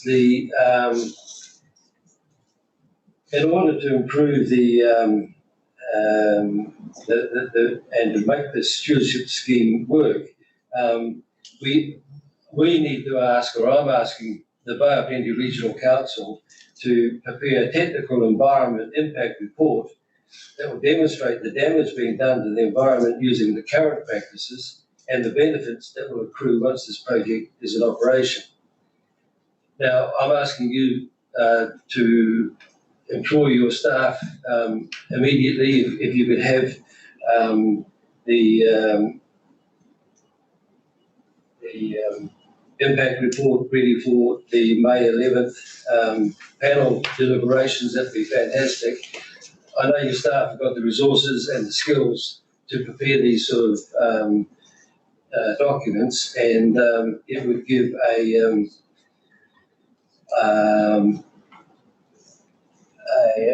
evidence-based facts for this project. I'm hoping, of course, that that it will go through to the submission to the final plan for Waka Kotahi on June 30, and if Waka Kotahi includes this report in the National Land Transport Program, we can take this forward to the ministers, to take to the Cabinet, to begin the legislation necessary to make the changes happen. Mark, are these your graphics? Yes. 4 marks. Oh, thank you. Once again, top of the class. Unbelievable. Thank you. Incredible. Councillor Nees. Thank you. It's a very visionary concept. I'm a little bit worried at the timeframes because for projects to go through to the RLTP, there has to be an owner, like a submitting authority, and that would have to be one of the TLAs or the regional council or Waka Kotahi. And I fear that this concept isn't developed enough for an owner to be able to pick it up and get it into the ROTP in the timeframe that we've got ahead of us. But I guess my question is, how ready are you to progress this? You have the land? You own the land? Yes, I've got a contract on the land, and you can see in the in-depth drop boxes associated with this actual report, it's been totally costed out. Kiwi Rail have designed the link, and so really the next stage is, as I say, to get support from the regional council, from the Western Bay and City Council to take this forward. And you're aware that the use of methyl bromide on an ongoing basis is not certain? Well, I'm aware that the decision-making committee has put out the decision till November this year, when it was supposed to have decided in October last year. So, and as a lot of the regional councillors will know, you're about to decide on a resource consent for Genera for the use of MV, which you also obviously postponed until the decision-making committee of the EPA has made their decision. It's more logical that then you consider your resource consent after that's known. So that's, I believe, put out until obviously when the decision-making committee makes the decision, and who knows when that will be. Anyone see any further questions or comments? No, 4 marks, and we'll give it due consideration and give it the reads where we can. So thank you so much, and thank you again, Mark. Good to have you back at Regional Council. Thank you. Scott Hamilton, everyone, Quayside Holding.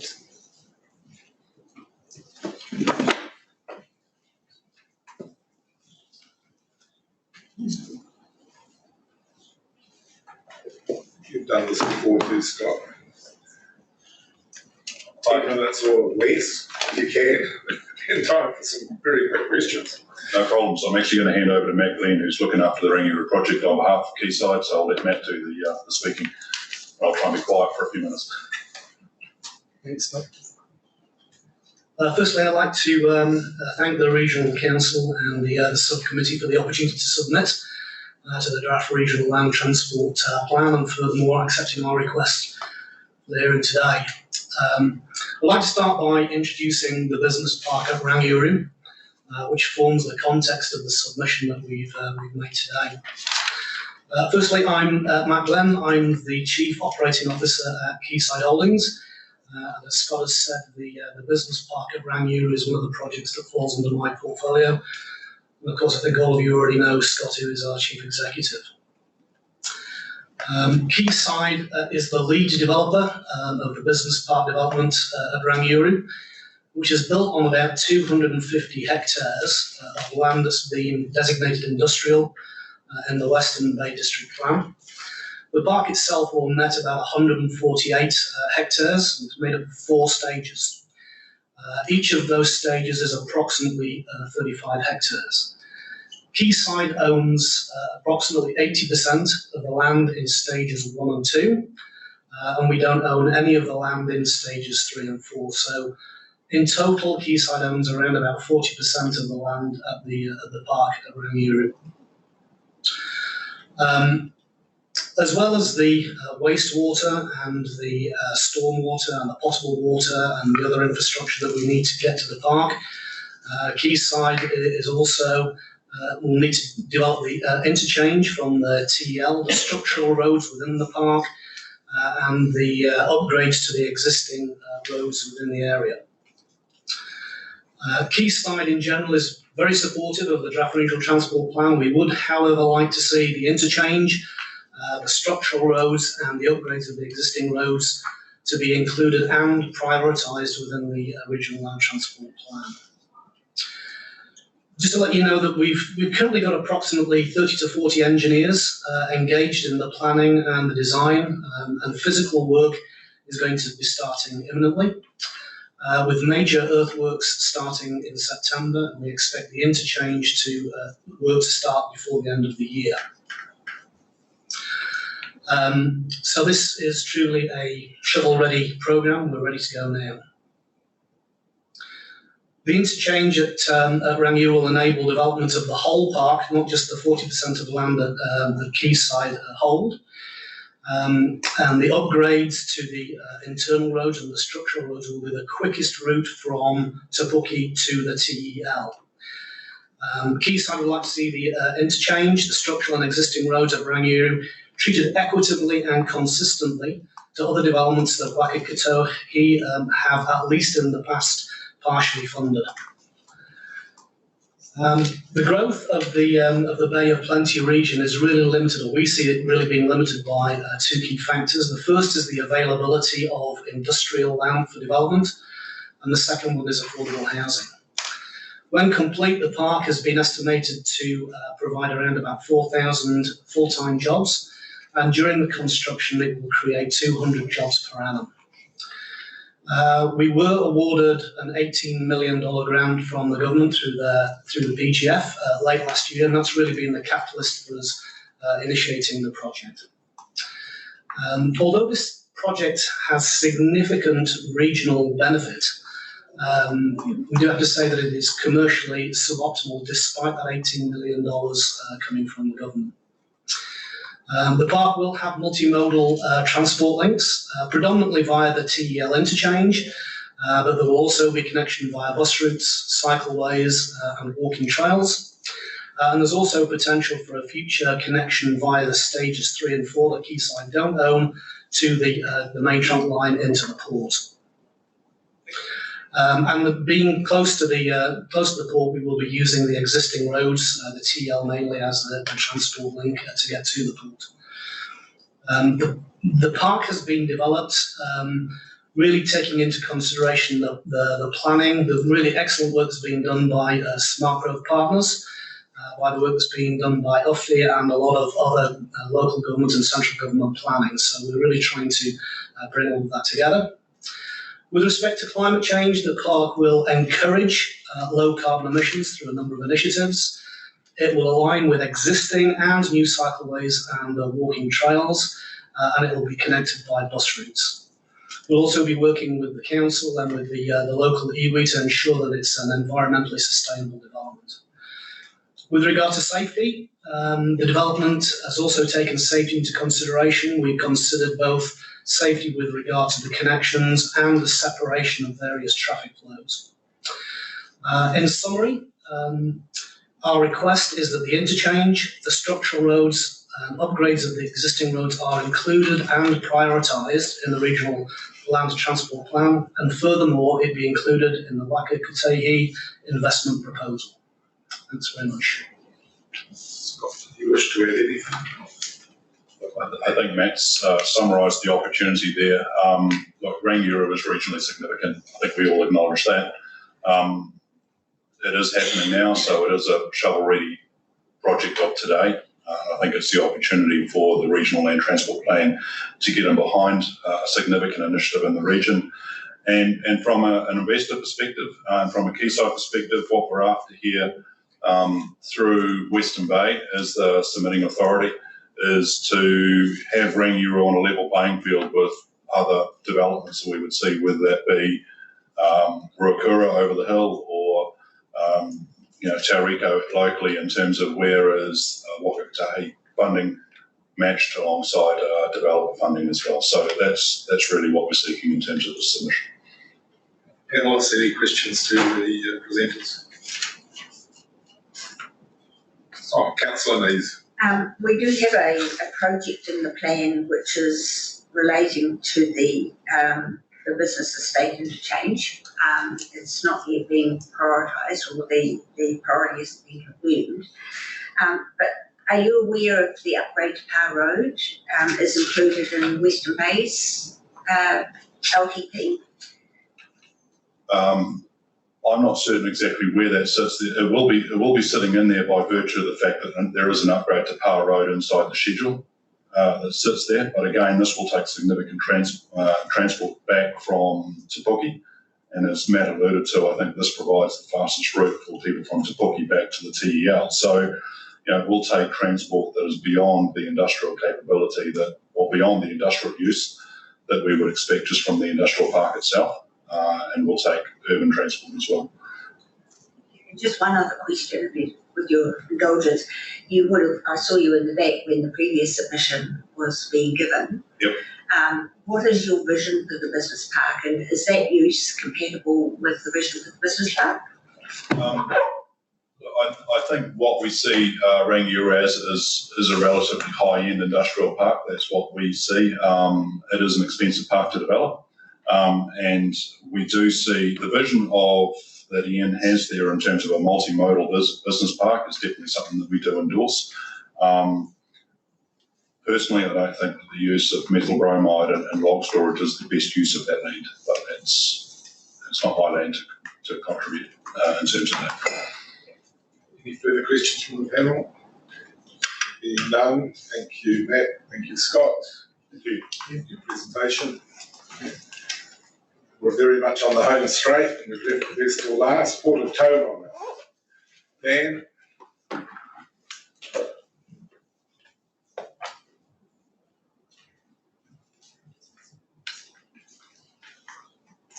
And you know the format. Actually, 10 minutes thereabouts, and some time for questions. So you might like to introduce your associate too. Yeah, thank you very much, and appreciate the opportunity. I think I'm known to most of the people around the table. Dan Kneebone from the Port of Tauranga, Property and Infrastructure Manager, and I've also got Mark Appledall here with me as a transport planner who's been providing us a bit of detailed advice. So look, I'm conscious of the tight time frame we're working to here, and we have made our submission, and I'm also conscious of the fact that most of the people around the table are well familiar with the port operations, but just at a very high level, I just wanted to take the opportunity just to reinforce that the port's continuing to experience strong growth to meet the needs of local importers and exporters, and really the crux of our submission is broadly in support of the plan, but also just keen to ensure there's appropriate investment in the local road infrastructure to meet port demand. It's not just about meeting port demand, it's also making sure that members of the public and the wider community can actually move around the port. And I think the other thing I want to say is the port's made significant investment in its own infrastructure, and that includes the introduction of a vehicle booking system, which we've put in to manage demand on the traffic network. And also we've been a long-term promoter of using rail for freight where we can.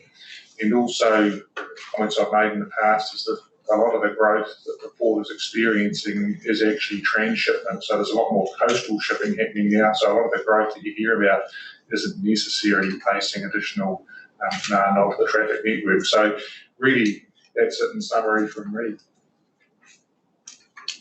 Mark, do you want to add any comments? Thank you.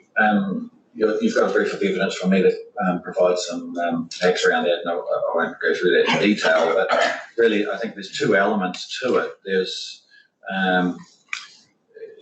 recurrent delays, and I've provided some diagrams, some fairly high-level diagrams at the back that show recurrent delays that the port is encountering every single day on the road network.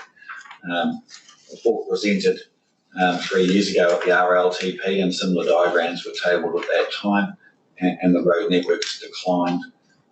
The RLTP still had those same objectives that it's got now about maintaining the level of efficient operation on that network 3 years ago, but we look back now and we see that there's been a decline in performance of the network. So those recurrent delays are still increasing, and I guess the target's not being met yet. The other type of delay is the non-recurrent delay, and really that's around road safety and crashes that are occurring, and I provided some diagrams here just to show how prolific those are.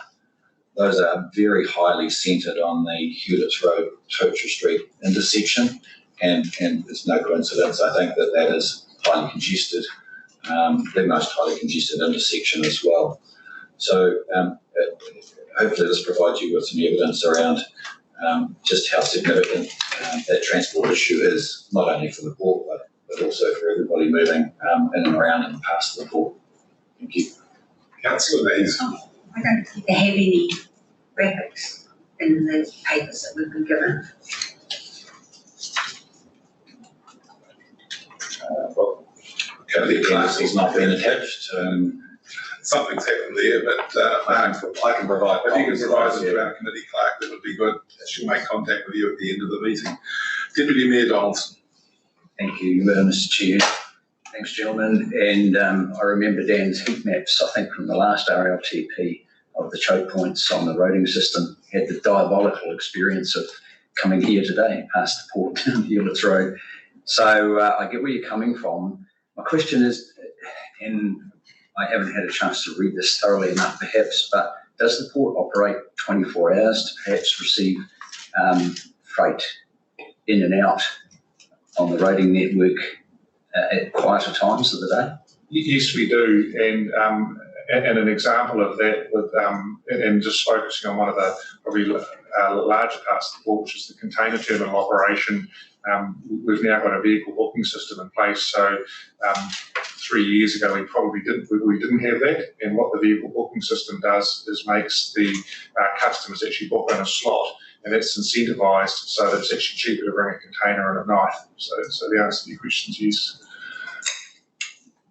Further questions? Being none, thank you for your attendance. It's greatly appreciated, and we hope we can keep you waiting too long. But I'd also, at the end of this hearing in Tauranga, I'd just like to acknowledge all the submitters today. Your contributions have been incredibly valuable as part of our deliberations. We all acknowledge it's not going to be an easy task. We've heard a lot today about the challenges that Tauranga in particular is facing, the infrastructure and funding issues, but then it's good to have Waka Kotahi with us and hearing us. We will now move into recess until 9:30 tomorrow, and I'm being slipped a little note here. Okay, I'll do that right at the very end. Okay, and I will move us into recess until 9:30 tomorrow in Whakatane. Seconded Commissioner Selwood. All those in favour, please say aye. Against, carried. The gallery. particular thanks to you all. I think there is still tea and Miranda, is there still tea and coffee available out in the lobby? For anyone in the gallery, please avail yourselves of that. And the panelists can now adjourn to downstairs. And can members please take their things